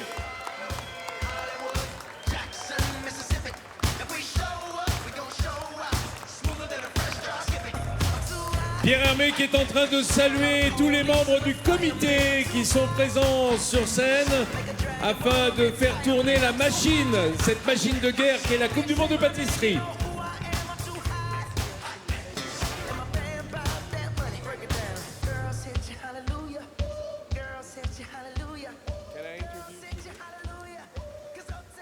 Alors mesdames et messieurs, dans les quelques secondes et quelques minutes qui nous restent, je vais tendre le micro à un homme qui est particulièrement heureux d'être avec nous ce matin ici à Lyon pour cette finale.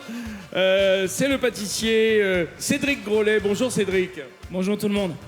Cédric, vous étiez pratiquement un gosse hein, quand vous avez vu les premières Coupes du Monde de pâtisserie. Elles vous ont fait rêver? En fait, je suis né à côté de Lyon, à une demi-heure de Lyon. Et mon rêve était d'accéder à la Coupe du Monde un jour. J'accède différemment, je suis à côté de Pierre HERME en tant que président d'honneur et aujourd'hui je suis très très content d'être là et de suivre les équipes. Cédric GROLET est un Rhône-Alpin, né à côté de Lyon. He was born very near from this town of Lyon.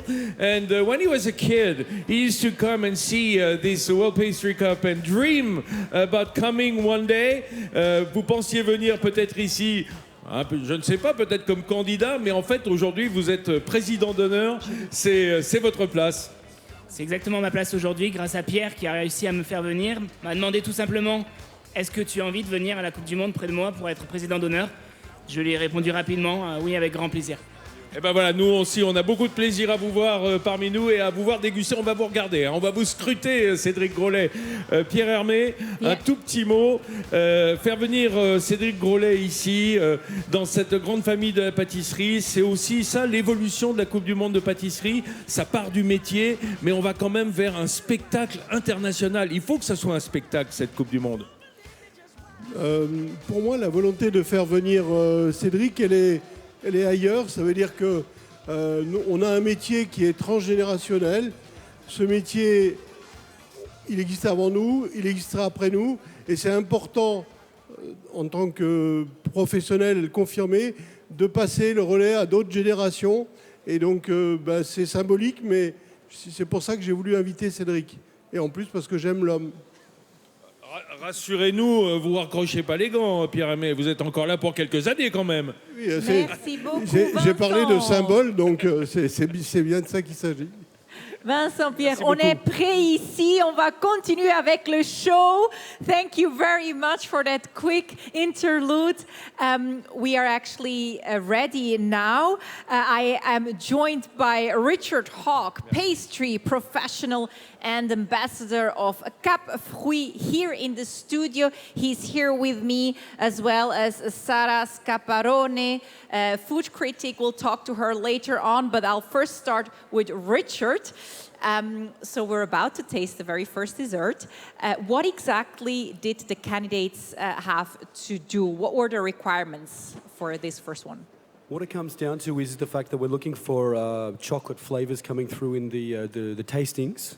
So at the end of the day, what we're looking for is a really nice, clean chocolate flavors at the end of the tastings. Obviously, we're going to be pairing that with other flavors, maybe something acidic, some fruit maybe or something like that to make it a bit fresh. But yeah, as long as we're tasting those chocolate flavors, that's going to be really nice. And what about the technical requirements? I think the cake needs to come in one piece, right? Yes, what we need to be making sure of is that the cake is at the right temperature for tasting. Obviously, so it's not frozen, because if it's frozen, the problem's going to be is that we're not going to be able to taste the textures and the flavors. So that's quickly going to get really bad marks. And are there any challenges with making sure that it comes, as you just described, not frozen, etc.? Of course, because of there's the time. We need to make sure that the product has been made in the right time, because of each team has to serve at the exact time, so that to be sure that they've got enough time to make the cake, to assemble the cake, and then to send it for tasting at the ideal temperature. And you mentioned time is key. We have Italy actually presenting their first cake. So over to you, Vincent and Angela, and they're going out now. Italy. It's now happening here in Lyon on stage. Voici le premier dessert de l'équipe d'Italie, Angela.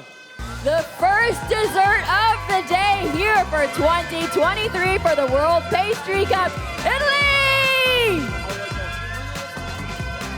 And listen to the wind of changes. C'est le nom de ce dessert, Wind of Change, le dessert That's italien. the name of the dessert, Wind of Change. Voilà, un dessert chocolaté qui va ouvrir cette session. On était tout à l'heure avec les présidents du jury et tout ce jury qu'on vous a présenté un par un et qui vont avoir maintenant la tâche de déguster. The tasting is now starting. We feel a little jealous when we're watching the jury from the back. Don't you? I always do. There's so many amazing creations and so many beautiful things that we see here. Tanya, how are you doing in the studio over there? Can you tell us a little bit more about what Italy is presenting? Yeah, we're doing very well. We're actually waiting for one of these creations to join us here in the studio. We're quite jealous looking at the screen there. I'm sure. So as I mentioned, I have Richard HAWKE with me, as well as Sara Scaparone. She's a food critic, Pasticceria Internazionale. We're waiting for the chocolate cake to taste. But in the meantime, maybe Richard, the first desserts are being presented. Just by looking at it, what can you say? From what I can see is we've got a glaze on the top. We've got a really beautiful, it looks like a chocolate stencil that they've made to make that beautiful motif. And then underneath that, it looks like a chocolate shell or something that we're, maybe like a verrine or something like that, where they've put all of the assembly inside. So maybe we're going to be looking at some texture that are going to be quite not too firm, because we've got that hard shell. So maybe that's what we're going to be looking forward to. Sarah, you also had a look at the first dessert from Italy. Italy, your country. Yes, my country. So a bit biased maybe, but tell us. Well, what's your impression? honestly, just looking at it, I like it a lot because it's shining. And so from the eyes, I think I like it. Okay. It's a question of taste. So. Exactly. You're getting your napkins and everything ready to actually taste it. Then it was forbidden to use coloring agents, titanium dioxide or iron oxidize. It was forbidden to use these things to create these desserts. Does this pose an extra challenge? For me, yes and no, because at the end of the day, it needs to look chocolate. We're tasting chocolate. I don't think we're going to, maybe I'm wrong, but we're probably not going to see something yellow. We're going to probably see something cocoa or chocolate colors, because of obviously we're eating with our eyes and we want to give the impression of what we're about to eat. We can see the pieces are being cut, presented to the judges. So they're taking pictures. It actually also, this is one of the criteria, is also how the overall presentation and the way it's being cut, right? For a cake in a competition, it's really important that it looks visually appealing when we're cutting the slices, that we might see multiple layers of sponge, we can see a bit of crunch, the colors that are harmonious to make sure that it's appealing to the eye because obviously we're eating with our eyes first before we're actually degustating. Sarah, anything to add when looking at the inside, the content of the cake? Yeah, it's not only chocolate, so I'm very curious to understand what kind of fruit there is inside, and to discover it. So let's wait. I think on the top there, it looks like a bubba or something that's been inserted with a cream or something, and then underneath we've got looks like a sponge.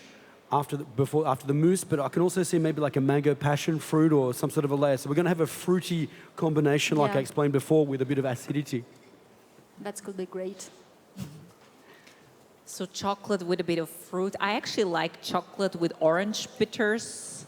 Is it a good combination? So fruit and chocolate. Orange and chocolate works very well together. Yeah. But this is not orange, as you said, right? No, I don't think so. It looks, I'm guessing, but it's probably mango passion fruit somewhere around there because of the color tones. I can see that they've opted, it looks like a plain, maybe an almond sponge or something like that on the bottom. It's quite a clear color, but it looks quite appealing to the eye, and they've put a lot of work and lots of different techniques into this one. Mm-hmm. Then the theme of all the desserts was climate change. Maybe now we just see parts of it, but having a look at the full chocolate cake, do you see the topic of climate change being incorporated? It's hard to judge from afar, right? Just seeing it on screen. It's a bit difficult for the climate change for the theme like this, yeah? We're supposed to know what there is behind it. Exactly. I think we have the recipes of the cakes at some point. I don't know if we can show it at some point on the screen, what the idea was when it comes. Oh, here, actually, we're just receiving a bit of the piece of the chocolate cake by Italy in our studio right now. It's being placed here on the desk, on the studio desk. Oh, here it is. Actually, on the screen, you see the recipe of Italy, and it's called The Wind of Change. The Wind of Change, and it's presented on a plate. The Wind of Change. So there is the connection to climate change. What I like about this is the fact that we've got sort of individual cakes that make up a whole ensemble to make a large one. Yeah, it's probably also something to remind of the wind of the climate in this way, also the shape of the cake, and I don't know in English the name of the wind. The signal of the wind. And I'm super sorry to interrupt in the studio over there, but here on the floor, coming out of kitchen number 2, is the second chocolate cake of the day. Ladies and gentlemen, put your hands together to welcome out the first cake from Team USA.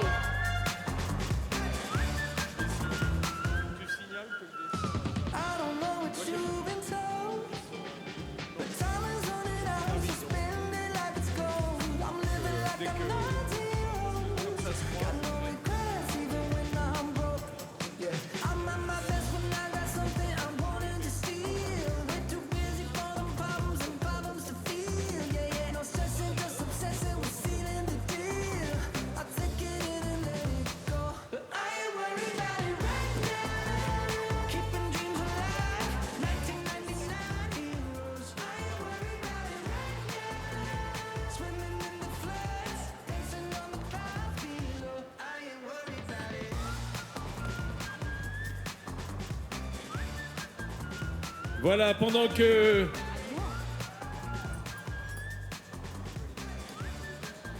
les élèves de l'Institut Paul Bocuse sont en train de servir les jurys sous le regard plein de tendresse, j'ai envie de dire, de leurs professeurs, de leurs maîtres d'apprentissage que sont messieurs Rispal et d'Auvergne, toujours au service du concours. Ça fait plaisir de vous retrouver. Également, ça toujours un plaisir, merci.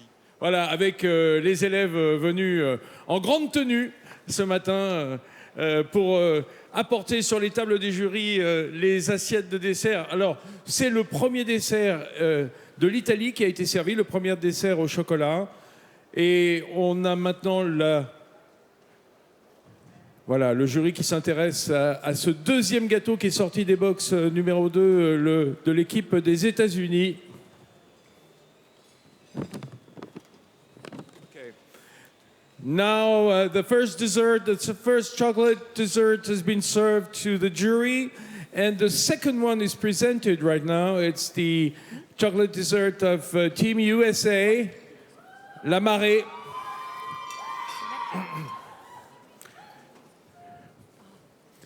Could you tell us, Tanya, a little more about this American dessert? Vincent, yes, actually Richard, HAWKE and Sarah are here in the studio trying it, so I will actually ask them to comment a bit on what they are tasting. Richard and Sarah.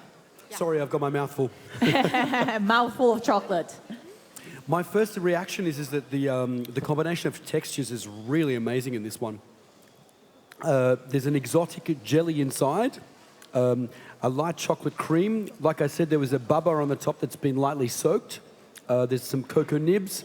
We've got a nice chocolate flavor coming through, and with that shell on the outside that's also giving added crunch. So it's really technical dessert. Yes, I agree. I feel the crunch, I feel the fruit, I feel the chocolate, and I think that the chocolate is really the king of the dessert. I mean, this is the main protagonist of the dessert, and it has a behavior somehow. It's also a chocolate cake, supposed to be chocolatey. Now, the jury is looking for a few things. Overall presentation, we already talked about that. Then creativity and respect of the theme, as well as the balance of flavors. Can you comment maybe on the balance of flavors? I think that the balance between chocolate and fruit, it's nice. I like it. The taste in general is, from my point of view, well combined. I can see that we've also got a little bit of hazelnut coming through, and I think that's adding to the chocolate. It's rounding down the flavors and adding a little bit of sweetness to the product with the exotic jelly, which is really nice. But yeah, the chocolate flavors are coming through really nicely, especially with using the shell on the outside is also adding a more chocolatey flavor. Good. Well, we cannot yet compare very much to the other desserts. We will do that later on. But it's always the first one. It's always for the first one. Or maybe we could compare with last year because they're runner-up. It's always hard, that is that when it's the first cake coming through, is you've got no other cakes to compare with. Yeah, absolutely. Well, we will have a look at the USA coming soon. It's now being presented to the jury, handed out, cut there. We just saw some pictures on the screens. Maybe we can comment if we can have a look again at the US chocolate cake on the screen. If we can have a look, then we will comment on it. Or you have a few details there, right? Yeah. Richard, it's your... Well, we can see this is a similar concept with the small cakes making a large one, sort of like in a flower sort of a form. We've got a nice piped cream onto the top of that. I can see that it's with pecans, banana cake, passion fruit, chocolate chantilly, and a cocoa nib streusel, as well as with a milk chocolate and Jamaican coffee mousse. So we've got a nice difference in the flavor combinations, products that are pairing with the chocolates to make sure that we're bringing that chocolate flavor coming through. Good. Well, we're waiting for the piece of US chocolate cake, and I'm hearing the United Kingdom is about to go out in about 45 seconds or so. So in that case, I'm going to hand it over to Angela and Vincent for the entry of the UK. So thanks, Tanya. Actually, it's super interesting. And so now we have the first two teams presenting their chocolate cake of the day, which is the first two tastings of the day. And now we're here, and you can see on the screens, you're looking at kitchen number 3, which is for the UK. Similar shapes. So we're seeing a lot of the same shape coming out, but different presentations on the theme. Earlier this morning, We're just getting counted in. We're getting ready, the countdown for kitchen number 3. For kitchen number 3. Here, ladies and gentlemen, put your hands together to welcome out the chocolate cake from Team UK. Mesdames et messieurs, dans le box numéro 3, le dessert chocolat de l'équipe du Royaume-Uni.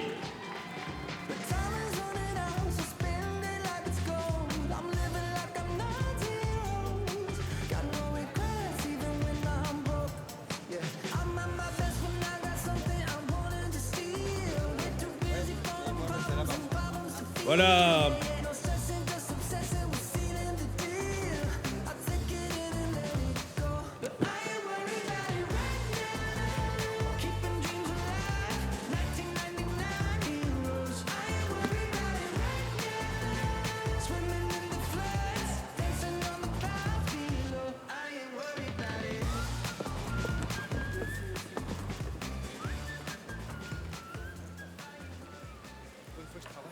There it is, United Kingdom.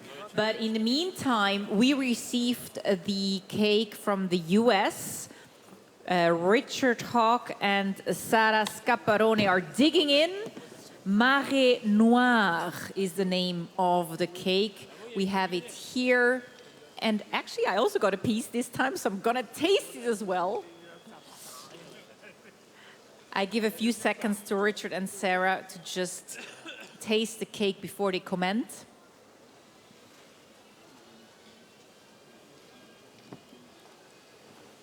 Wow. Voilà, on a vu Laurent Le Daniel, qui est le président de la Confédération des pâtissiers, porter le dessert du Royaume-Uni vers la table de découpe où officient d'anciens champions du monde, parce que dans ce comité, in this committee, you can find great pastry chefs of all kinds, some of the former world champions also. I saw Julien Alvarez, I saw Marc Rivière. These are former world champions. Julien, voilà, je disais, c'est extraordinaire parce que ici, on a, alors je sais pas, on est au bord de la table de découpe avec Angelo Musa. On a la chance d'avoir dans le comité des très grands pâtissiers et notamment cette équipe qui a gagné la Coupe du Monde de pâtisserie. On trouve plusieurs anciens champions du monde. Oui, tout à fait. Bah, c'est un plaisir d'être réunis. C'est vrai qu'hier, on a évoqué la transmission. Bah, Angelo, qui est justement en train de découper les entremets, lui m'a beaucoup aidé pour ma session quand j'ai présenté. Donc c'est vrai qu'on a plaisir globalement à suivre l'évolution du concours et à avoir été là en tant qu'admirateur, candidat. Après, essayer d'encourager et d'aider les futures équipes. Donc ouais, c'est top. Ouais, ce qui est top, c'est comme le disait Cédric GROLET tout à l'heure, on est gamin, on rêve devant la Coupe du Monde de pâtisserie, puis un jour on l'a fait, soit dans le jury, soit comme vous, en équipe pour gagner cette Coupe du Monde, mais on continue après à apporter son savoir-faire et sa bienveillance. Ouais, ça s'est fait naturellement parce que c'est vrai qu'on a un métier de passion, on a la chance d'avoir un métier qui nous anime, mais aussi c'est aussi les rencontres et les personnes que l'on... avec qui on vit au quotidien. Et aujourd'hui, des personnes, pour ne pas les citer, comme Jérôme ou Quentin, sont des personnes avec qui je partage bien plus que mon métier. Donc voilà, on est réunis ici à Lyon et ailleurs aussi. Voilà, Okay. merci Julien. Vincent, so I have Richard and Sarah. They can actually now comment on the cake by the US. They actually had a taste. So what's your first impression? For me, it's good dessert, obviously. It's more sweet than the other one. This is what I feel. Probably because of the milk chocolate, probably because of caramel also. I don't know what thinks Richard. I agree with you. I think that we've got a layer of bananas on the bottom there, and that's the last flavor I've got in my mouth. Unfortunately, I'm not a huge fan of banana. I can still eat it in a cake, but that's the last notes in my flavors, because we've also got a lot of milk chocolate in this dessert, and we've also got passion fruit, and we've got milk chocolate and passion fruit caramel in the middle as well. So there's a lot of sweetness coming through in this one. What about the overall presentation of the cake? You also see it on the screen right now. Did they incorporate the theme well? It's called Mare Noir. The presentation, I think it's very elegant, and I like it. I mean, it's simple, but not as simple. It's the beauty of simplicity. I mean. Yes, it's a very nice assembly, especially when it's cut. You can see that the caramel starts oozing out in the middle, so we can see that we've got some nice, how do you say, differences and variations in textures, which is really cool to see with the cake. Good. Well, balance of flavors, we heard it's maybe a bit on the sweet side. Some like banana, some don't. I actually love banana in cakes. It's just the difference. The main thing for me was also too is that when I cut through with my my spoon, that the crunch was quite firm, and sometimes that's a bit hard because it's nice to taste, but when you're digging with your spoon, things start to move around a little bit. So that's something to maybe look at.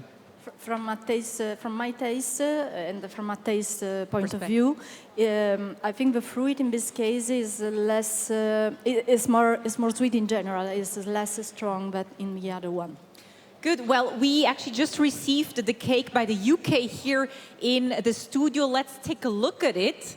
Maybe you can comment on the appearance while it's there.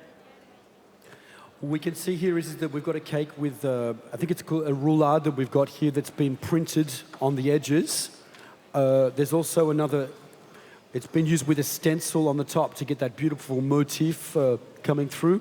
Once again, we've got a nice piping work on the top of that. We can see the fresh fruit coming through as well. So I think that looks like it's a bit of mango on the top there.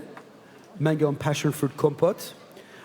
Once again, this is another team that's got the roulade or the choux pastry sponge, shall we say. It's quite a moist sponge. And Chile is actually ready. Angela and Vincent. Ladies and gentlemen, put your hands together to welcome out the first chocolate cake from kitchen number 4 for Team Chile. Mesdames et messieurs, l'équipe du Chili dans le box numéro 4 qui vient d'envoyer son premier dessert à la dégustation, le dessert chocolat.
Chile making their entrance there, but we in the studio are actually tasting the cake of the UK. Richard and Sarah, what's your impression? Richard. Okay, well, firstly, I'm getting more chocolate coming through here, so I'm a bit happier with this tasting. But there's just one thing that I can say is that as I was eating my cake, as I was going through the cake more and more, I've got my last slice here and I don't have any more compote left. And I think that's kind of important is that every time I'm digging through that I'm getting the full experience. I agree with you, and for me it's also probably this one, the one in which we feel more of the chocolate of what we have tasting. I like the creamy, and I also like the freshness because fruit it's not overcoming everything, but anything in my mouth is fresh, so I like the sensation. Yes. So more chocolatey than before, but you wished the compote was throughout spread, so every bite has a bit of everything. Yeah, because I feel a bit cheated here is that I can see I've almost finished my cake. It's not a good thing because we've got a few more to go and I'm probably going to have to skip lunch. But the thing is that I need to make sure that I've got that full flavor experience. Now, after that, I get the feeling that there's like a reconstituted shortbread or something inside there because there's this really nice crunch chocolate coming through, which is really nice. And I also like the decoration of exterior parts with all the leaves. That's a nice added extra, I totally agree. So that's the topic of climate change that they try to incorporate there with nature. Yeah. Okay. What about, so that's the overall presentation. Creativity, what would you say when it comes to creativity on that one? On the UK dessert? I think that there's a lot of creativity because we've got a lot of happening in so many different layers in a short space, which is very important for a competition cake to show different techniques, different flavors, different textures. And I think this one here is a very nice cake. Actually, we're just seeing the cake of Chile now on the screen. We were commenting on the UK cake, but let's take a look at Chile's cake as it's being cut. You see it there, the inside. It's being served to the judges. Chile, the cake coming out of Lab 4. Overall appearance. And it has actually something written on the cake. If I remember correctly, it's that time is scarce. Time is scarce. Go ahead, Richard. We can see some semi-liquid texture as they're cutting through the cakes. It's sort of oozing out, which is quite nice, is that to really play with the textures here rather than to have everything that's very firm. So I think that looks quite nice and appealing when they're slicing through the cake. Sarah? I'm on the team right now, and I just read that the atmosphere of the team that there is of the cake there is behind. It's inspired by the clock that has the countdown of the world located in Times Square. So, like, we have a few time to do something good for nature. So it's a nice approach. Yeah, I can actually just read it now on the cake. No pierdas tiempo. So don't lose any time, which makes sense when it comes to climate change. We have the full cake now in the studio. You can have a look, Sarah and Richard. Don't lose time. It looks like a clock. We're taking some pictures here as the judges are also taking pictures, but then let's taste it, I would say. It's a real clock. It's a real clock. It is a real clock. Yes. It's moving. They've incorporated a real clock into the cake. So that's really impressive. So what about how they incorporated the theme of climate change? I think this one is very easy to see, isn't it? Yeah. That, with their message that they're sending with the theme. I mean, we don't have to lose time, so the message is perfect. Yeah, the message is perfect. The message is there. What about the taste? Give us a minute, we're going to taste. We're taking a few seconds for the tasting here. Richard and Sarah tasting the cake. You can see the cake on the screen right now. This is still the United, and we're tasting it here, giving a few seconds for them to make up their minds. Oh, and I'm getting a spoon too. And the Philippines is ready for their entrance. Angela and Vincent. Look at that on the screen. We even have the countdown this year. They have 14 seconds to go. 14 seconds, that's a long time. And as you can see, it's also a clock theme as they're counting it in. And ladies and gentlemen, please welcome out the chocolate cake from Kitchen Philippines. Voici le dessert en forme d'horloge, dessert au chocolat de l'équipe de Philippines. Et comme me le disait Eric Vergne, qui est en charge de ce comité, de surveiller l'horloge, c'est normal pour les comptoirs d'être sensibles à ces horlogers philippins qui viennent nous montrer un petit peu comment on fait aussi à l'autre bout du monde. Voilà, un très beau dessert au chocolat de l'équipe des Philippines.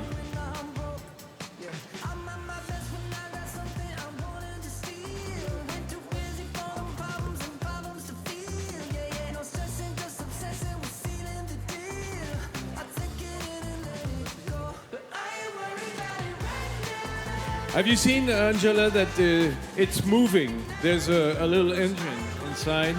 So it's motorized. Yeah, it's motorized, and so all the decor turns around with the des aiguilles, comment on dit ça? The hands. The hands of the clock.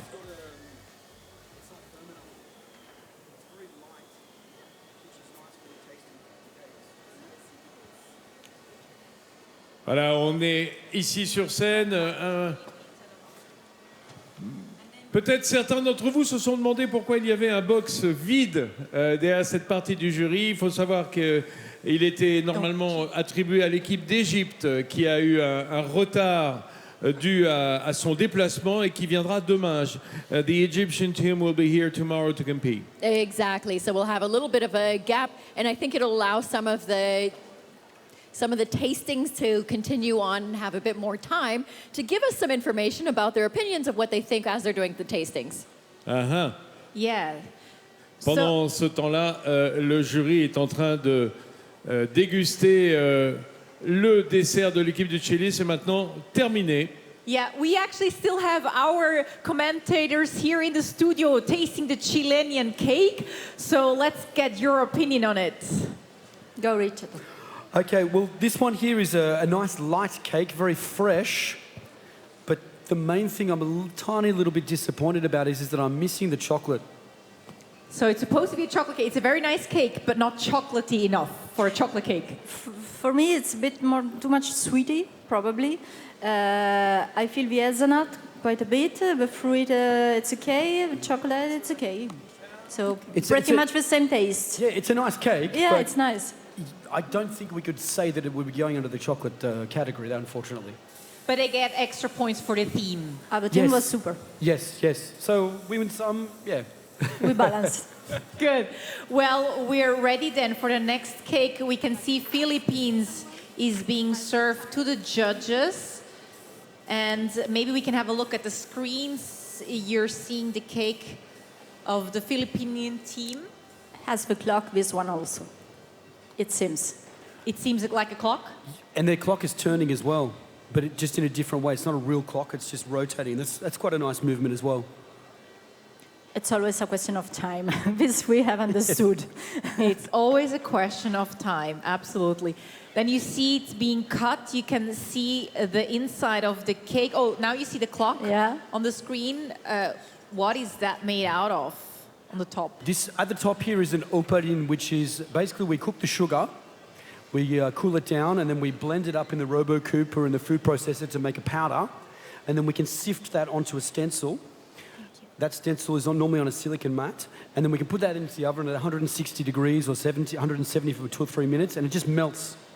Then when it cools down, we can take it off and put it onto something. We could also, whilst it's still slightly warm, we can make that and bend that into a different shape. So that's giving us a nice clear, they probably use something like ISO malt or something to give a nice clear, transparent look to that. Le tic du temps. You have the drawings illustration on the screen right now of the cake. Venant de Suisse, Tania, ça doit vous plaire de voir une belle montre comme celle-là. Ah oui, bien sûr. Absolutely. What about, so the topic we spoke, it's similar to the one before. We can see it has maybe a bit more chocolate than the previous one. Maybe, I'm not too sure. We'll have to see with the tastings, because I can see that we've got a banana compote, we've got a yuzu passion jelly, so we've also got some fresh fruity flavors coming through too to break through with that chocolate. Yeah, it's not fruit passion, it's something else. It's yuzu. Exactly. But what I'm hoping for them is that we don't just have the fruit, that we can really feel that chocolate at the end of the flavor profile. Okay, we're curious to get that one. What is happening in the room, Angela and Vincent, right now? Well, we see on the screens, as everybody else does as well, that the Team Philippines cake is being getting ready in the line up so that it's done with a very nice service. Previously, when we were speaking to the president of the jury for Team Philippines, he was saying that we can expect a lot of the native ingredients that they grow in the country. So coconut, passion fruit, mangoes. So you'll be seeing those in the cakes and throughout the rest of the day. Thank you, Angela, for that background information. We actually just got the cake coming into our studio. We're just taking a look at it. We're seeing it from closer now. Seeing it closer, anything you observe that you didn't see on screen? Richard. Is it my turn?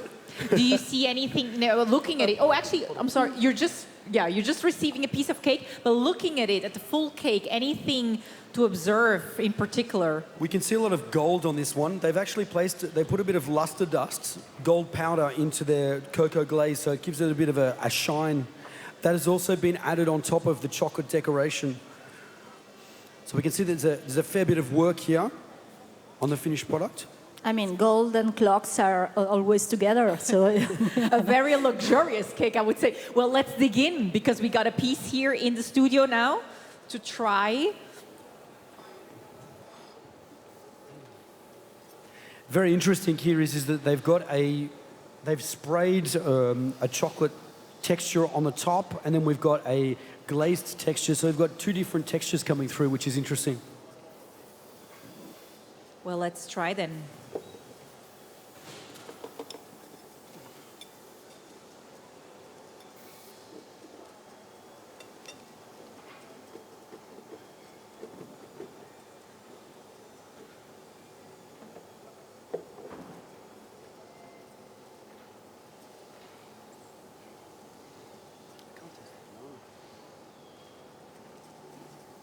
We always need a few seconds to let the chocolate melt in the mouth, so all the flavors are being tasted.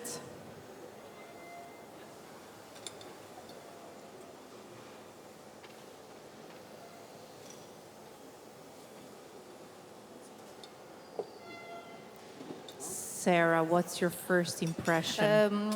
You're still tasting it. Yeah, I'm still tasting. I like the crunchy. I like the taters of chocolate. I like the yuzu, that it's something different for me from the fruit passion, so I like to feel it. The banana probably is the less important inside the cake, but somehow, I mean, my mouth is sweet and I like it.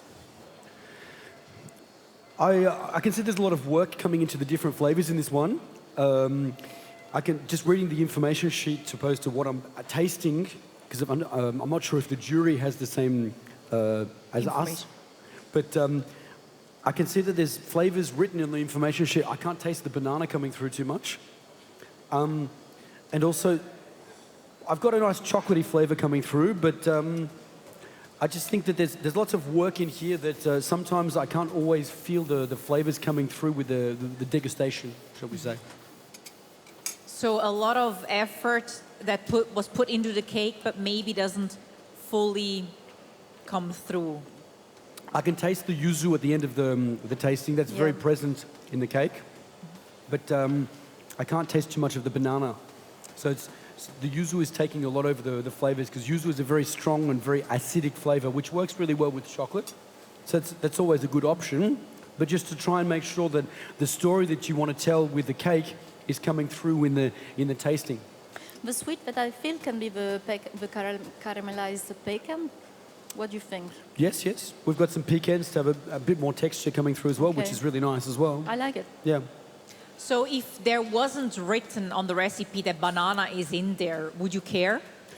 I don't know if I'd care, but I wouldn't know it was there. I wouldn't have guessed. I could have guessed the yuzu straight away, because obviously yuzu is very punchy.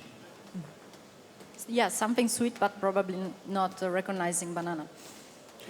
For me too is that I normally make a lot of vegan cakes, and the problem with that is that eating lots of cream like this is that it's very different for me. I find these sort of textures quite heavy. Yeah, Richard, you're actually specialized in vegan, lactose, and gluten-free desserts. So certainly none of these desserts were vegan or lactose-free, I guess. You'll forgive me for that, will you? Yeah, that would need a special category. Yeah. Okay, so that was a cake by the Philippines. Actually, all of the candidates, they work in a school together, so it's one of the youngest teams. Yeah, and we're gonna continue. Ooh, I can hear some noise there. And we're actually ready for the next team. Chinese Taipei is getting ready for their entrance. Angela and Vincent, I throw it back to you. That is correct. So on the screens, you're just looking at some of the flashing lights. And so that is coming from Team Taipei. Yeah. And yeah, you heard some horns there, but it's actually very, very quiet. Now, I'm on the stage now looking out towards our audience. And even though the stadium is probably about, I don't know, 30, almost 40% full, everyone is still sleeping. So we have still 2 minutes before Taipei's chocolate cake is going to go out. Let's see if we can get a little bit of participation from anyone in the audience. Audience, how are you guys feeling today?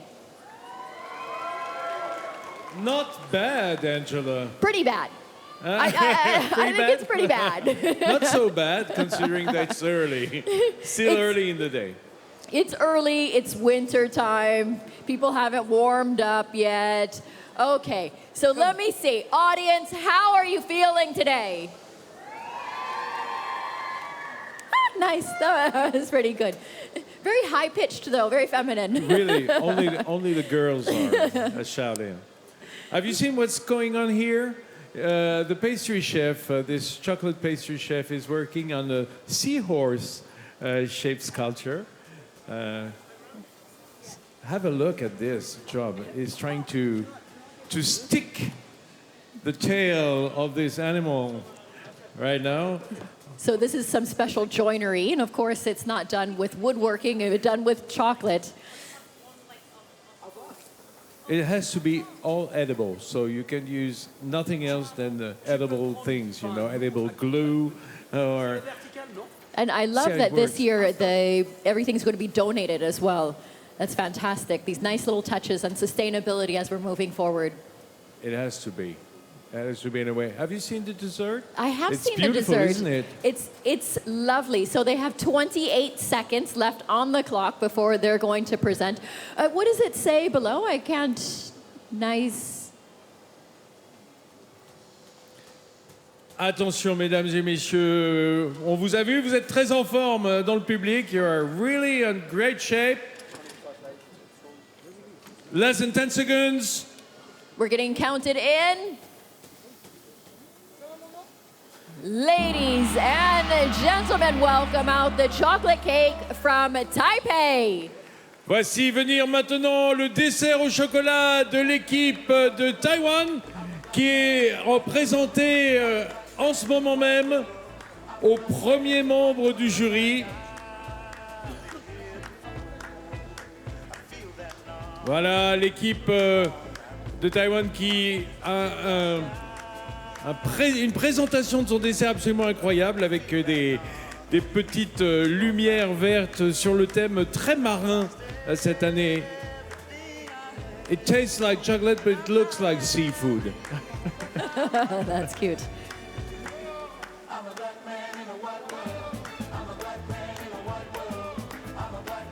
Voilà, le dessert est présenté aux photographes. The dessert's being presented to all the cameras and photographers in front of the stage. The important part, communication worldwide, so you can show. Voilà, ce beau dessert sur une base de neige carbonique qui fume. Je vous rassure, c'est pas le pâtissier qui fume. Ah oui, c'est ça.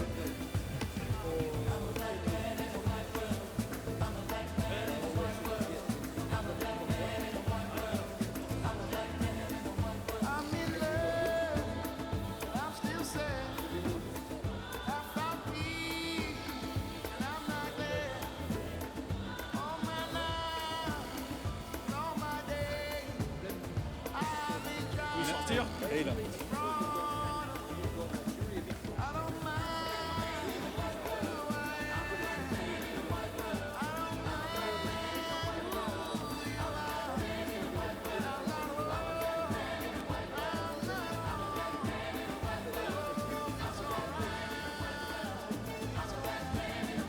There we have the cake of Chinese Taipei being served, being cut to the judges.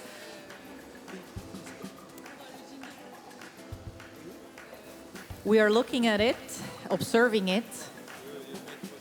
It's a turtle that is on the cake, actually. Yeah, that's cute. I'm just noticing that too, just over the top. So I think that it's a jellyfish right in the center where they're showing us a little bit of their sugar work. And then just over the top, there was a sea turtle.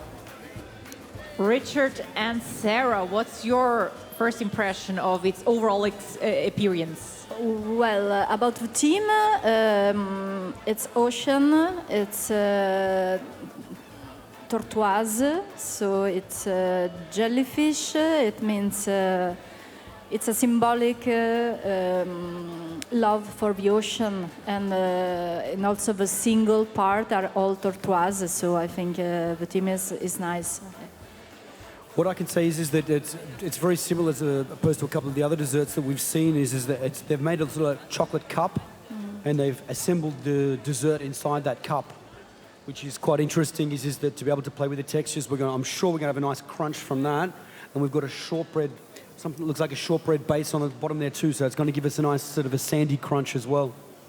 And it's called Birth. That's the name of the cake. Yeah, the shape maybe can remind to an egg also, so to a bird. Just the one thing I can see is that I can see a lot of color coming through from the fruits. So the only thing I'm a little bit scared of is that I'm not going to have my chocolate aftertaste. I hope for them that they've got a nice flavor profile, that we're tasting that chocolate at the end of the flavor. Something we already saw with some of the other candidates, that it was not chocolatey enough. We are curious to taste this one. Well, the whole theme topic of sea also makes sense, as Chinese Taipei is on an island. They're surrounded by the sea.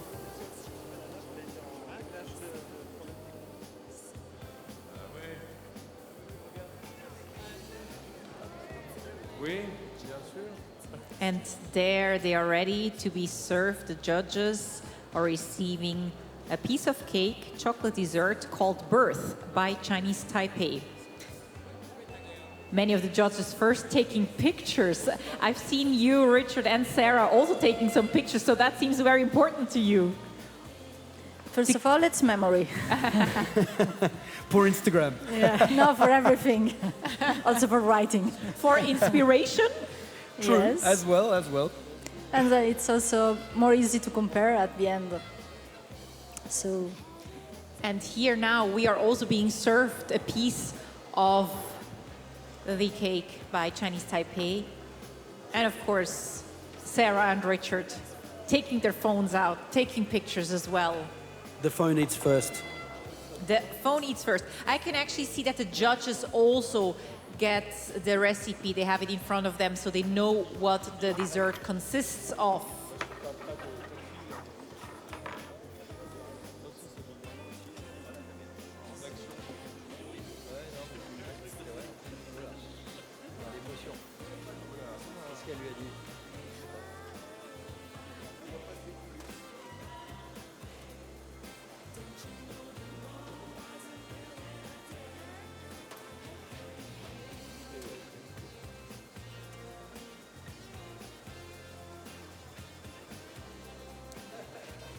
Okay, so let's comment on the cake. Can I have time to eat it first? Yeah, or do I you have to. Yeah, Okay, cool. have you tried it, Sarah? The cake? Not yet. You were taking pictures of the cake Yeah, first. I mean, there is the light, there is the water, there are the stones. I mean, we are in the ocean. So I promise for the next cake, we first taste it and then take the pictures, so we can comment on it. We're so lucky is that the people sitting in the grandstand don't get the chance that we do to taste everything.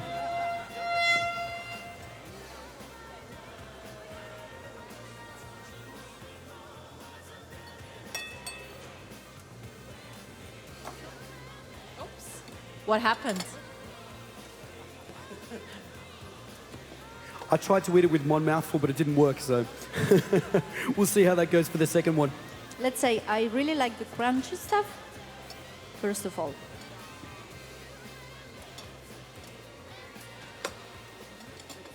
I can taste the crunchiness as well. So we just had a bite. The base is crunchy. Is it chocolatey enough, Richard? Because you were a bit concerned by looking at it. I have a very fruity flavor profile coming through. That's a good question to know if we've got enough chocolate. I'm saying maybe not. But the hard thing for me is that, I mean, I consider that we've got a nice, very, very super thin chocolate shell. That's really nice. They've done a really good job with that. And there's something crunchy inside, like a shortbread or something on them to give us a nice crunch. But for me, the hardest thing is that when I'm tasting a cake like this, I want to try and get my spoon or my knife or whatever through the whole thing and to be able to taste the whole thing. Because if I start from the top and work my way down spoon by spoon, the first spoonful is going to be full of fruits, the second one's going to be full of chocolate, etc., etc. And so the goal is that, for me, I think, is that it's important to make sure that when the jury is tasting, that every spoonful they're getting more or less the same thing. So that's something that I've been hearing now for a few cakes. You want that every bite tastes more or less the same. Well, I don't want you to have different experiences. I don't want you to be happy one mouthful and disappointed the next. Sarah? For me, yes, probably chocolate, it's not so evident. I mean, you feel the chocolate, but not so strong. I really like from an aesthetic point of view, the idea of the egg, the yellow, the white, and so this I like. From the taste, it's a bit of a lot of flavors together. Many flavors. The chocolate sponge is nice, but I think that it could be a little bit more intense in flavor to give us a bit of a more of a punch for the chocolate. Punch, exactly. The punch. Because the color looks nice, but I think is that it's helping us in texture, but it could also give us a bit more of a kick for the chocolate coming through. The wow. Exactly. When I'm making a chocolate sponge, I like to use chocolate rather than cocoa powder. Exactly. Yeah, when you buy a chocolate cake, you want some chocolate. Exactly. flavor. If you're selling me chocolate, I want to taste chocolate. Got it. So overall presentation, the cutting is one of the points, criteria points that the jury is looking at. Creativity, respect of the theme, and balance of flavors. We talked about all of it. It's difficult to get everything in aligned nicely, but it's super important in a competition like this. This is the World Cup, so you've got no margin for error. I can see the more cakes we're tasting, the more things you have to share, also to compare. Yeah, and little by little you really go deep inside. So it's very interesting. For me, it's the first time, so I'm very happy. Yeah, we're happy that you're here. Good. Well, that was a Chinese Taipei with their birth. Anything else to add? Good question. Let's dig in. Let's Let's get another taste. bite. Let's taste. No. I think that maybe I could say is that we could have had a little bit more chocolate punch because of. I was just having a discussion with somebody just before, and we totally agree on the fact is that when we ask for a chocolate cake, we want to taste chocolate. So, yeah. But has there been a cake yet so far that got that chocolate punch that you were looking for? Are we allowed to answer that question?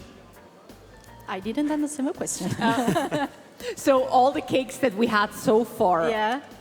Was there one yet that stood out by being chocolatey enough? Yeah, I have one, yeah. Yes. In my mind, I have. Me too, but are we allowed to say which You one don't we have to prefer? say it. Yes? No, I do. Up to you. You want to say? Yeah, you can share it.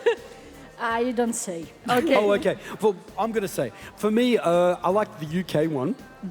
I was disappointed about the fact that the compote didn't have enough on the top. Okay, it's the same. Yes. That was our, I don't know how I said in English, but that was our favorite so far. Okay, so the most chocolatey. It's not done yet. We still have two to go, Mauritius and Morocco. And when it comes to the theme, any favorites there? Oh, actually, hold on. I can see Mauritius. The Mauritian cake is now being shown on the screen in lab number 5. Also a turtle there in the center. So the topic of the ocean. And this one looks quite chocolatey.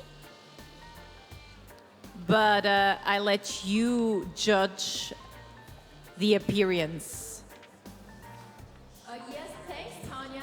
Actually, we are looking into the kitchens here for Team Mauritius, and it's fantastic because this is the first time that they're participating here with us, and so this is really great to see them putting their, wearing their hearts on their sleeves as they're presenting the first chocolate cake ever for this country for us here at the World Pastry Cup.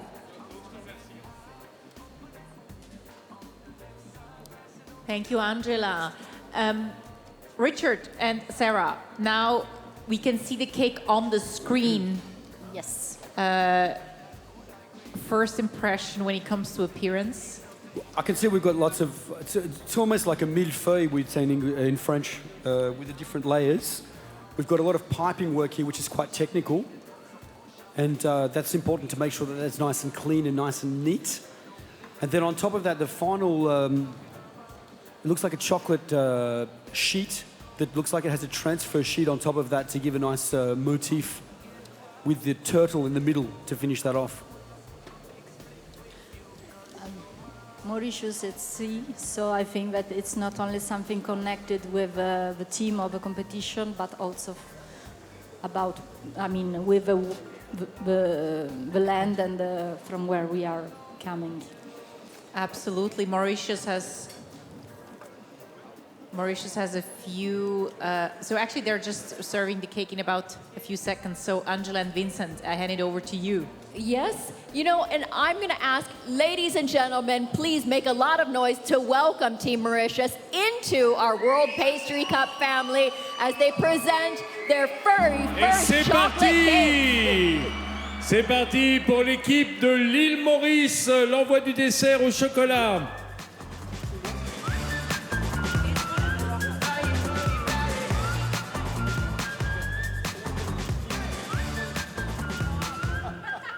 Looks like a turtle theme. Yes, 2 turtles in a row.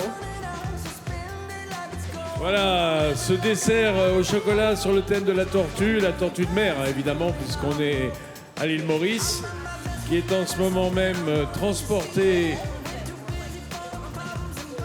et présenté aux membres du jury, en même temps qu'au jury de presse et à la presse.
So the cakes are being cut. You can see right there, Mauritius, their first participation in the Coupe du Monde de la Pâtisserie. And the turtle, of course, being one of the signature animals that lives on Mauritius. Richard and Sarah, by looking at it, another dessert to share? This is another very simple one where they've got the individual portions that are being passed down and quickly slicing through. You can see that, that chocolate sheet on the top. The hard thing with something like this is that sometimes when they're cut, that sometimes the layers sort of push out and the creams, they sort of get pressed down a little bit. So I'm hoping that when we're having the tasting that we're still going to be enjoying these different layers. It's also important to make sure that the chocolate's not too thick, because once again, otherwise the same thing will happen, is that it's going to press down, because obviously that first layer is going to squash the whole cake. So that's super important to make sure that that's done properly. I'm more on the aesthetic stuff, and I'm questioning myself if the shape is a shape under the turtle of a leaf or of a shell. Can be both. A shell or a leaf. Anyway, on Mauritius, it's full of nature, and so can be. Have you been? Have you been to Mauritius? Yes, I was there for the Festival Culinaire Bernard Loiseau some years ago, and it was super cool. I really like the island. So you saw a lot of turtles, or did you see any? Excuse me? Did you see any turtles? No, I saw it on Seychelles. Oh, I saw it on the Seychelles as well, which is right next, or pretty close to Mauritius. Yeah, exactly. But turtle is something we can see that the teams take care, because it's a topic that came more times. So yeah, but the teams didn't know what the others were creating, and it's funny that the turtle is coming back, the sea, the ocean. We can see we've got quite a clear texture in the middle there, like a vanilla cream or something like that coming through in the center. So I'm hoping that that's going to balance the flavors of the chocolate nicely. So vanilla and chocolate might give it a nice balance of flavors. We're curious. The jury, the judges are ready to be served.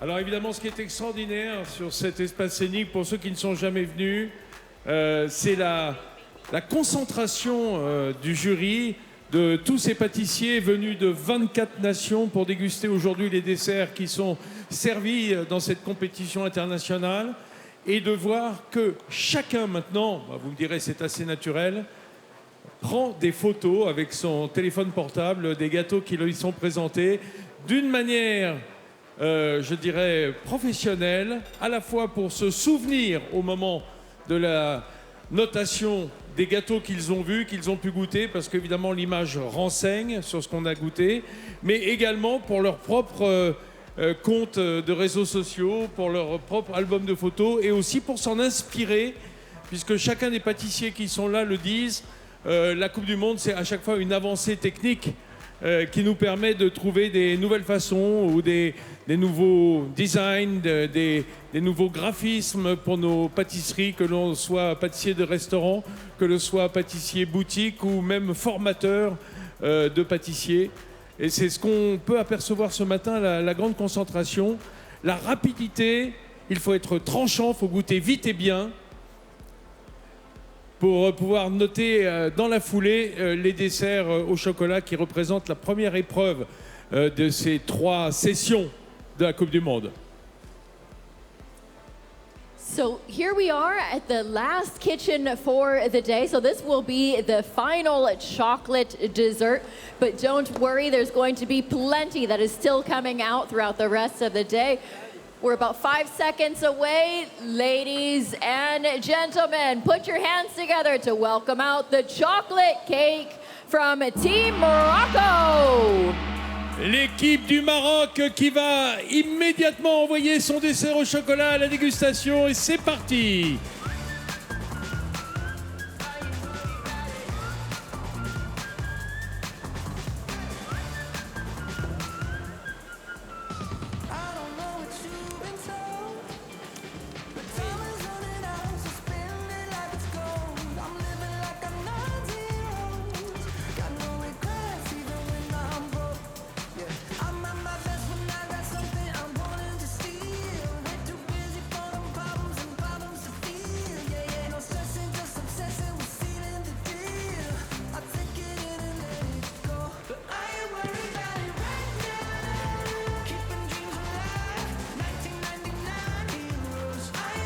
Un très joli dessert chocolaté aux couleurs un peu d'argile, hein, de terre cuite.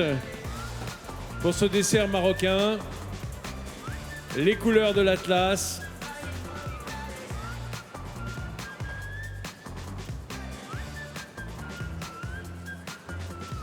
So the Moroccan cake is being presented, and Richard just said wow by looking at it. Richard, the first time Sarah commented this, hearing you say wow.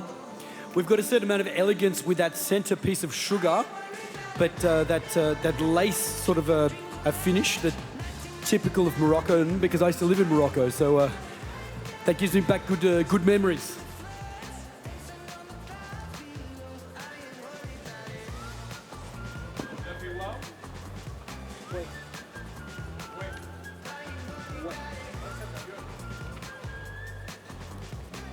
So while the cake of Morocco is being served, let's comment on the previous cake, which we haven't talked about yet, Mauritius.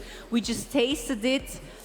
Just maybe a few comments on that. So you're seeing Morocco, but we're talking still about Mauritius. For me, I feel more the chocolate than in other desserts. But as we said before, probably we miss a bit of crunchy. I got the feeling is that there was a what was it? There was a pecan crunch on the bottom, and I felt like I wanted more of it because it was nice, but it was almost like it wasn't enough. The chocolate flavors are coming through nicely because the chocolate sheets were quite thick, and so that when we're tasting, we've always got that chocolate at the end of the mouth. So for positive points for the chocolate coming through on that one. Okay, good, good. Now we can see the cake of Morocco on the screen. We're curious to see if this one is maybe the one, at least from appearance. It already surprised Richard.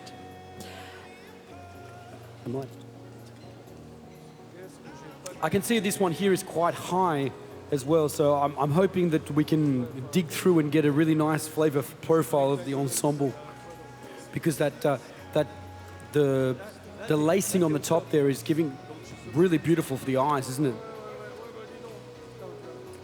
But from appearance, it has some similarities to the previous one, Mauritius, with that chocolate dots, no, in between. Yeah, because it reminds to it. They've piped the dots on top as well, but that's also a technicality is that you need to make sure that it's been piped well so that it looks nice, because the piping is actually a decoration on this one as well, so that's a really careful thing about.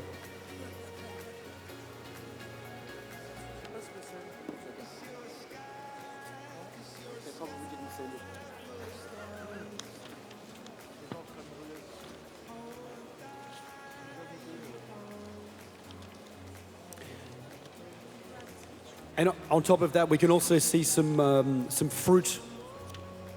It could be apricot or mango or passion fruit or something like that to sort of break through and give us a freshness coming through from the chocolate.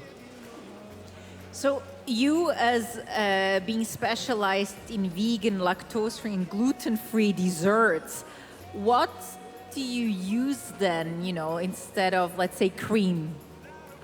I like to use water. What I do is that I'm used to having very clean flavors coming through with my recipes. The flavor profile is maybe less lingering in the mouth, but I like to have very clean flavors coming through of the chocolate. And by doing so, I think that we're changing from the classic recipes, because in a classic recipe we've got egg yolks, we've got cream, we've got all this sort of stuff. And when I'm tasting some of these recipes, I have a bit of a hard time because I'm not used to tasting such strong flavors of the cream. And unfortunately, I find is that also takes over the flavors of the product. I mean, if I'm going to make a caramel, I want to taste cream. It depends on what I want to do with the product and what story I would like to tell. Is that at the end of the day, once again, here is that we want chocolate. Mm-hmm. The chocolate dessert. So maybe you're also used to now, by working without lactose or gluten, etc., to that taste, right? Yes. Well, sometimes it's difficult with the vegan is that also is that sometimes you can have, if you have a really bad flavor, sometimes that will shine when you don't want it to either. Mm-hmm. So that can be another issue.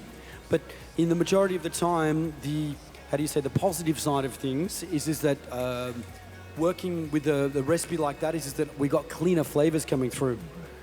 And that's sometimes where we lose the goal sometimes with recipes, I feel, especially classic recipes, where we're adding a lot of other ingredients that are having an influence on the flavors, and I can't taste that beautiful single origin chocolate that I would like to. Okay, good. Some inspiration there for future trends. I was captured. Yeah, now we just got the cake from Morocco into the studio. Let's take a look at it. Yes. Taking pictures, as we've heard, Vincent also explaining, of course, as inspiration, as there are many new techniques, etc. We take some pictures also for Instagram purposes. I can see, I get the feeling that that lace is actually a tuile or something like that. It's been spread out, and whilst it's hot, they've sort of made that beautiful curve. I can see we've got a crunch, which looks like a reconstituted chocolate shortbread. Then on top of that, we've got a layer of cream, a sponge, layer of cream, and a sponge. And then on the inside, it looks like we've got a nice vanilla cream, and then maybe a vanilla and maybe an exotic or a tropical coulis. And the cake is called Fleur Captive. Fleur Captive. We're taking a spoon and digging in. And we're going to comment in a few seconds.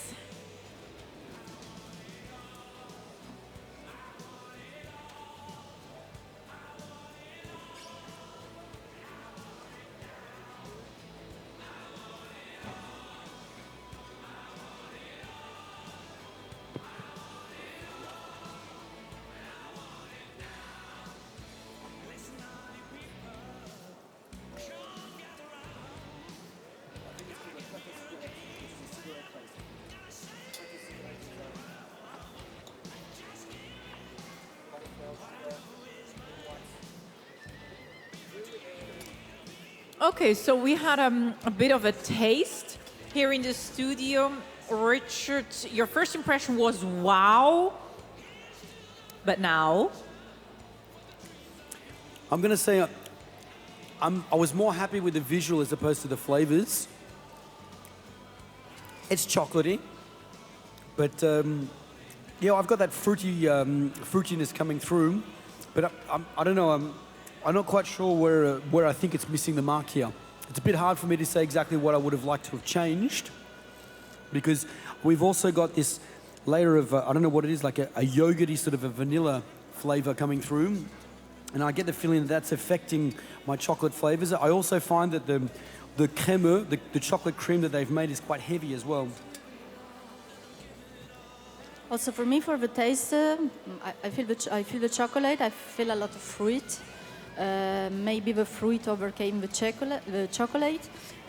From an aesthetic point of view, I asked before the word, I like the pâte à cigarette, if it's the real name, because with this kind of gold color, it reminds me to the architecture of Morocco. And so it brings me immediately to the country.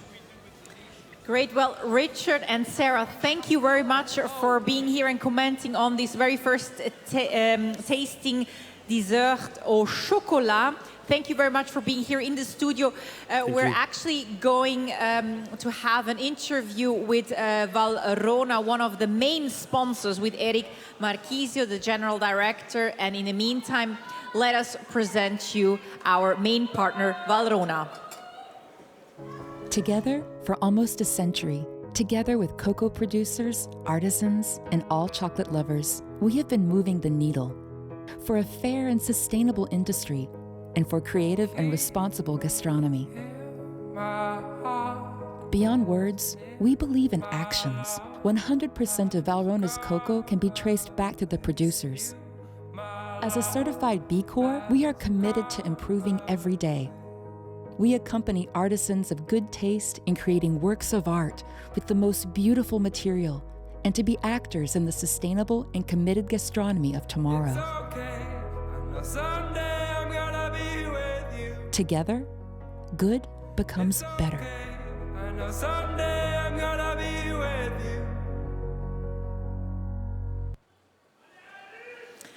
that our main partner, Valrhona. I'm now joined by Eric Marchisio, General Director of Valrhona. Hi.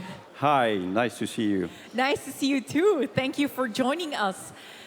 Now, Valrhona has been a partner of Coupe du Monde de la Pâtisserie since its start, since its inception.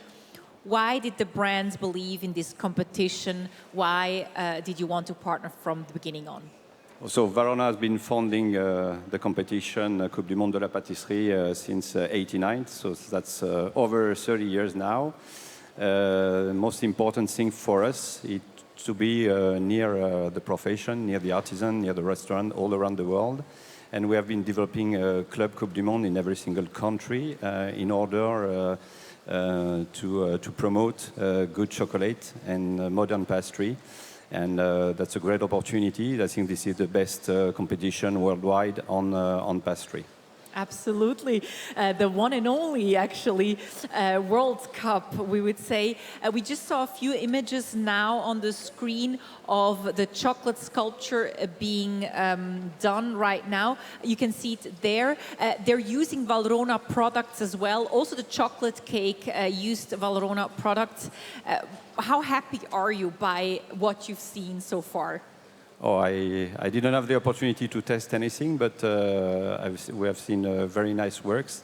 This competition is also about innovation in gastronomy and about putting gastronomy worldwide and forward. And for Valrhona, sustainability is also an important thing, and sustainability in pastry is, I think, this is the next challenge for the next 10 years. And that's why we want to promote innovation and sustainable pastry as well. So you mentioned sustainability being very important. How, maybe is there an action that you can name us where you're trying to be more sustainable? Well, we have been working the last 30 years directly with cocoa planters. So it's all about, first thing, having an excellent cocoa to do an excellent chocolate. That's the first point. But being sustainable means also being traceable. With every single parcel in every single plantation. So we have over 17,000 farmers working with us. And on traceability, we also have an issue of the carbon footprint. And so we are working on individuating every single impact because cacao has to be, the future of cacao is on positive impact on cacao. So we can say that over 80% of our plantation now have a positive impact on cocoa and working hard on the last 20%. And the other point is the future of pastry and artisanat and restaurant. It has been a tough moment after COVID. So also training young people, and we have a special program in France called Graines de Pâtissier, where we push young people to discover the pastry world in relation with the Ministry of Labor, the French Ministry of Labor, in relation with École de la Seconde Chance, and to give opportunity for young people who have difficulties to discover this wonderful world where you can be also your own boss and transmit all your energy and passion on gastronomy and pastry. That's very interesting because we were talking before about sustainability, eco-responsibility, but also societal issues. So that's what you're doing there, also investing into the future of a pâtisseur. And Valrhona has been is B Corp certified, so it's very committed to all that on the base of excellent chocolate and innovation. Great. Well, very interesting. Thank you very much, Eric, for being here with us and also for partnering with with Coupe du Monde de la Pâtisserie since its very start over 30 years ago. Thanks to you, to GL Events for organizing the event, and also to all the committee under the direction of Pierre, which is a new launch and a new future of the Coupe du Monde. Absolutely. Thank you very much. We're looking forward to that future. Now, Valrhona is one of the main partners. You also heard it, one of the founding partners, of course. And we want to take a look at who else is partnering with us here in the next video.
Together for almost a century, together with cocoa producers, artisans, and all chocolate lovers, we have been moving the needle for a fair and sustainable industry and for creative and responsible gastronomy. Beyond words, we believe in actions. 100% of Valrhona's cocoa can be traced back to the producers. As a certified B Corp, we are committed to improving every day. We accompany artisans of good taste in creating works of art with the most beautiful material and to be actors in the sustainable and committed gastronomy of tomorrow. Together, good becomes better.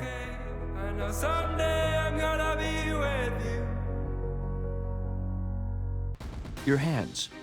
They produce the most beautiful and delicious creations. Day in and day out, we work hard to give you a helping hand. We provide tips, techniques, and quality products, which is why DEBIC is in good hands with you, and you are in good hands with DEBIC.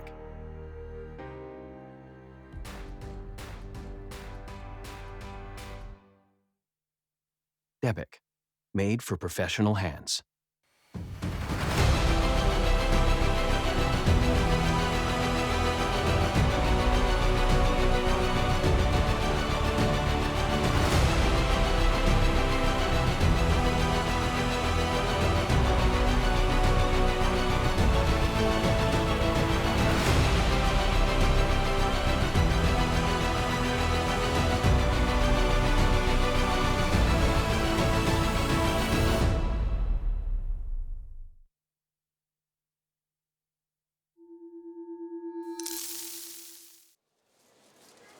And now I'm joined by Marc Riviere. He is actually, wow, there's a lot of noise in there, wow. So we can hear the audience with their horns very excited. I don't know if it's because the show goes on or about the participants, the candidates, but we like the enthusiasm in there. So we have Marc joining me. He is one of the members of the committee, and he actually won as a candidate in 2009, participating for France, and in 2017 as a coach for France. And he's actually one of the responsibles for the ice sculptures test this year. And Marc, peut-être you can tell us a little bit more about the ice sculptures. Bonjour déjà, et effectivement donc, je suis responsable de la glace avec le comité, donc avec Alain Chartier, on est tous les deux, donc détaché par Pierre sur le département glace. Donc cette année il revient, la glace sculptée revient bien, on a remis les sculptures, ce qui n'était pas le cas il y a 2 ans. Donc là les candidats en ce moment sont en train de sculpter, ils sculptent à peu près 2 par 2 ou 4 par 4 sur des demi-blocs. Il y a également des lollipops glacés que nous avons rajoutés au règlement, qui vont venir agrémenter le buffet pour le décorer à l'endroit où les candidats l'auront souhaité. Et on va finir cette compétition sur la partie glace avec un entremets glacé, où les dégustations auront lieu cet après-midi. Donc pour les candidats glace, il y a un réel challenge dans l'équipe. Great, thank you very much. So Marc, I've been talking to Richard for such a long time. Marc is, together with Alain Chartier, responsible for the ice sculptures, which have not been in the contest last time, so he's very happy that it is back this year. Then also he mentioned the lollipops, the frozen lollipops that all the candidates will be doing as well, which will be also a decorative piece on the buffet, which we'll see this afternoon. Marc, vous avez participé dans the Continental Selection on Asia. Quelle était votre observation? What were your observations from the Continental Selection in Asia, which you took part in? Alors effectivement, les sélections ont eu lieu un petit peu tard dans la saison, puisqu'ils ont eu lieu au mois d'octobre. Les candidats ont eu un temps assez court pour se préparer. If you want to translate. So the Asian selection actually took place quite late in the year, in October. C'était en october. In October, so the candidates, their teams in the Asian selection had little time to prepare. Yes. Et le niveau m'a impressionné. Donc la Malaisie a gagné ses sélections continentales. On les verra demain à l'œuvre. Et donc cette sélection, elle avait lieu à Singapour. Donc le team de Singapour avait également une place pour cette finale. Hélas, il n'a pas pu venir pour des raisons un peu logistiques et techniques. Mais la Sud-Corée a fait un super travail, on les verra demain. Enfin, vraiment, le niveau en Asie est monté ces dernières années énormément. Et en plus, la preuve, c'est que c'est quand même la Malaisie qui a gagné l'une des Coupes du Monde, pas la dernière, mais celle d'avant, il y a 4 ans. So Marc was very impressed by the level of the teams in Asia. Unfortunately, the Singaporean team couldn't make it, even though they were actually one of the finalists for this Coupe du Monde de la Pâtisserie, but they couldn't come to Lyon due to logistical and technical reasons. But we have South Korea tomorrow, he mentioned, and he was also very impressed by their level, so the level in Asia is actually rising. Demain, ça va être également une grande bataille parce que il va y avoir la Malaisie qui va s'installer, la France, des très gros pays également. So we have a big competition tomorrow as well, as Malaysia is also part in it, France is part in it, South Korea. So tomorrow we're also very curious to see these strong teams. Merci beaucoup, Marc Rivière, for your insights and for being here. Merci beaucoup. Thank you. Merci. Yeah, so up next, Georges Gaudet from our partner Bravo is joining us. But first, let's take a look at what Bravo does.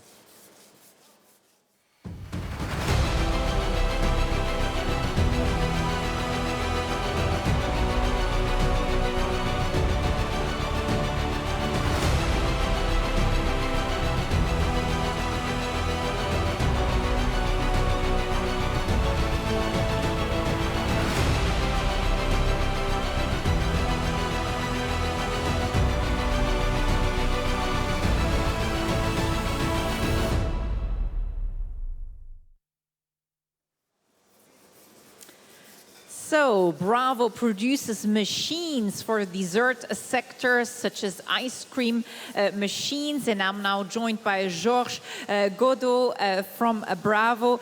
Georges, vous avez vu les desserts aujourd'hui, les candidates. Quelle est votre impression? Alors, ma première impression, c'est comme chaque édition pour le Sierra, c'est de voir l'excellence, de voir une compétition magnifique avec de très beaux desserts. Aussi des compétiteurs très motivés qui se sont préparés depuis de longs mois et qui, j'espère, sont tous en grande forme pour relever ce défi énorme. So George just told us about his impression so far. He's been here for a few times, so he likes to see the motivation of the teams and how they're all very well prepared. Bravo fait des machines aussi pour des glaces. Quelles sont peut-être les difficultés quand on veut promouvoir glace, ice cream? Alors, pour bien répondre à votre question, la société Bravo, bien sûr, fabrique des machines pour la glace, mais elle est aussi connue aujourd'hui grâce à sa technologie et sa recherche et développement permanente. Elle est aussi performante dans la pâtisserie et dans le chocolat. C'est vrai que ce qui est important de signaler, c'est que lorsque M. Genesio Bravo, le fondateur du groupe Bravo, a inventé la machine Tretico, elle était destinée exclusivement à la glace, avec une invention extraordinaire qu'est la cuve de refroidissement, qui est un système de double paroi. Et quand Genesio, il y a une cinquantaine d'années, invente cette machine, et je pense qu'il n'avait pas imaginé qu'elle serait fantastique aussi pour la pâtisserie, parce que compte tenu de la performance de cette technologie, ça a permis à la société Bravo aussi de bien adapter la machine comme pour la pâtisserie et de permettre à tous les pâtissiers du monde de réaliser des produits extraordinaires facilement. So Bravo is actually quite big when it comes to research and innovation and development. The founder of the company actually started with an ice machine, frozen ice, but then also went into the pâtisserie, pastry sector. So he said the founder would be probably very surprised to see how it goes into the direction of pastry as well. Et pourquoi est-ce que Bravo est un partenaire de la Coupe du Monde de la pâtisserie? Est-ce qu'il y a des valeurs qui sont... Alors, si vous voulez, Bravo est partenaire de la Coupe du Monde. Si vous voulez, je pense que pour les compétiteurs, participer à la Coupe du Monde, c'est déjà une passion, la passion d'un métier. C'est la recherche de l'excellence, c'est le dépassement de soi, parce que pour arriver à un tel niveau, il faut un mental extraordinaire, une santé physique aussi extraordinaire. Donc toutes ces motivations-là, là, depuis plus de 50 ans, comme je le disais avec Geneseo Bravo, mais aujourd'hui avec ses fils Giuseppe Bravo et Stefano Bravo, Bravo, c'est la même recherche de l'excellence au travers des machines. Et je pense que la motivation, l'esprit de la société Bravo, c'est toujours l'esprit de la compétition et de la performance dans le monde entier. Donc pour moi, c'est juste une évidence que Bravo soit partenaire de la Coupe du Monde. So it makes total sense that Bravo is a partner of the World Cup of Pastry because competition is also important to them. Innovation, staying on top of things, being innovative there. So it makes absolutely sense for them to be partner. Merci beaucoup pour être ici. Merci beaucoup pour être partenaire de la Coupe du Monde de la pâtisserie and also for bringing forward the world of pastry. Merci beaucoup. Before we have Before we have dessert, the next dessert, we need to take lunch as well. So we're taking a short break until 11:50, and we will continue with the next tasting then. See you then. We're taking a short break. Bye-bye.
Together for almost a century, together with cocoa producers, artisans, and all chocolate lovers, we have been moving the needle for a fair and sustainable industry and for creative and responsible gastronomy.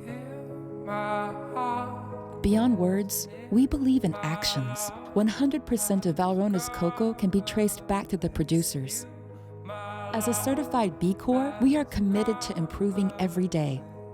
We accompany artisans of good taste in creating works of art with the most beautiful material and to be actors in the sustainable and committed gastronomy of tomorrow. Together, good becomes better.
your hands.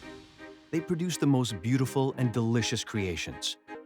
Day in and day out, we work hard to give you a helping hand. We provide tips, techniques, and quality products, which is why DEBIC is in good hands with you, and you are in good hands with DEBIC.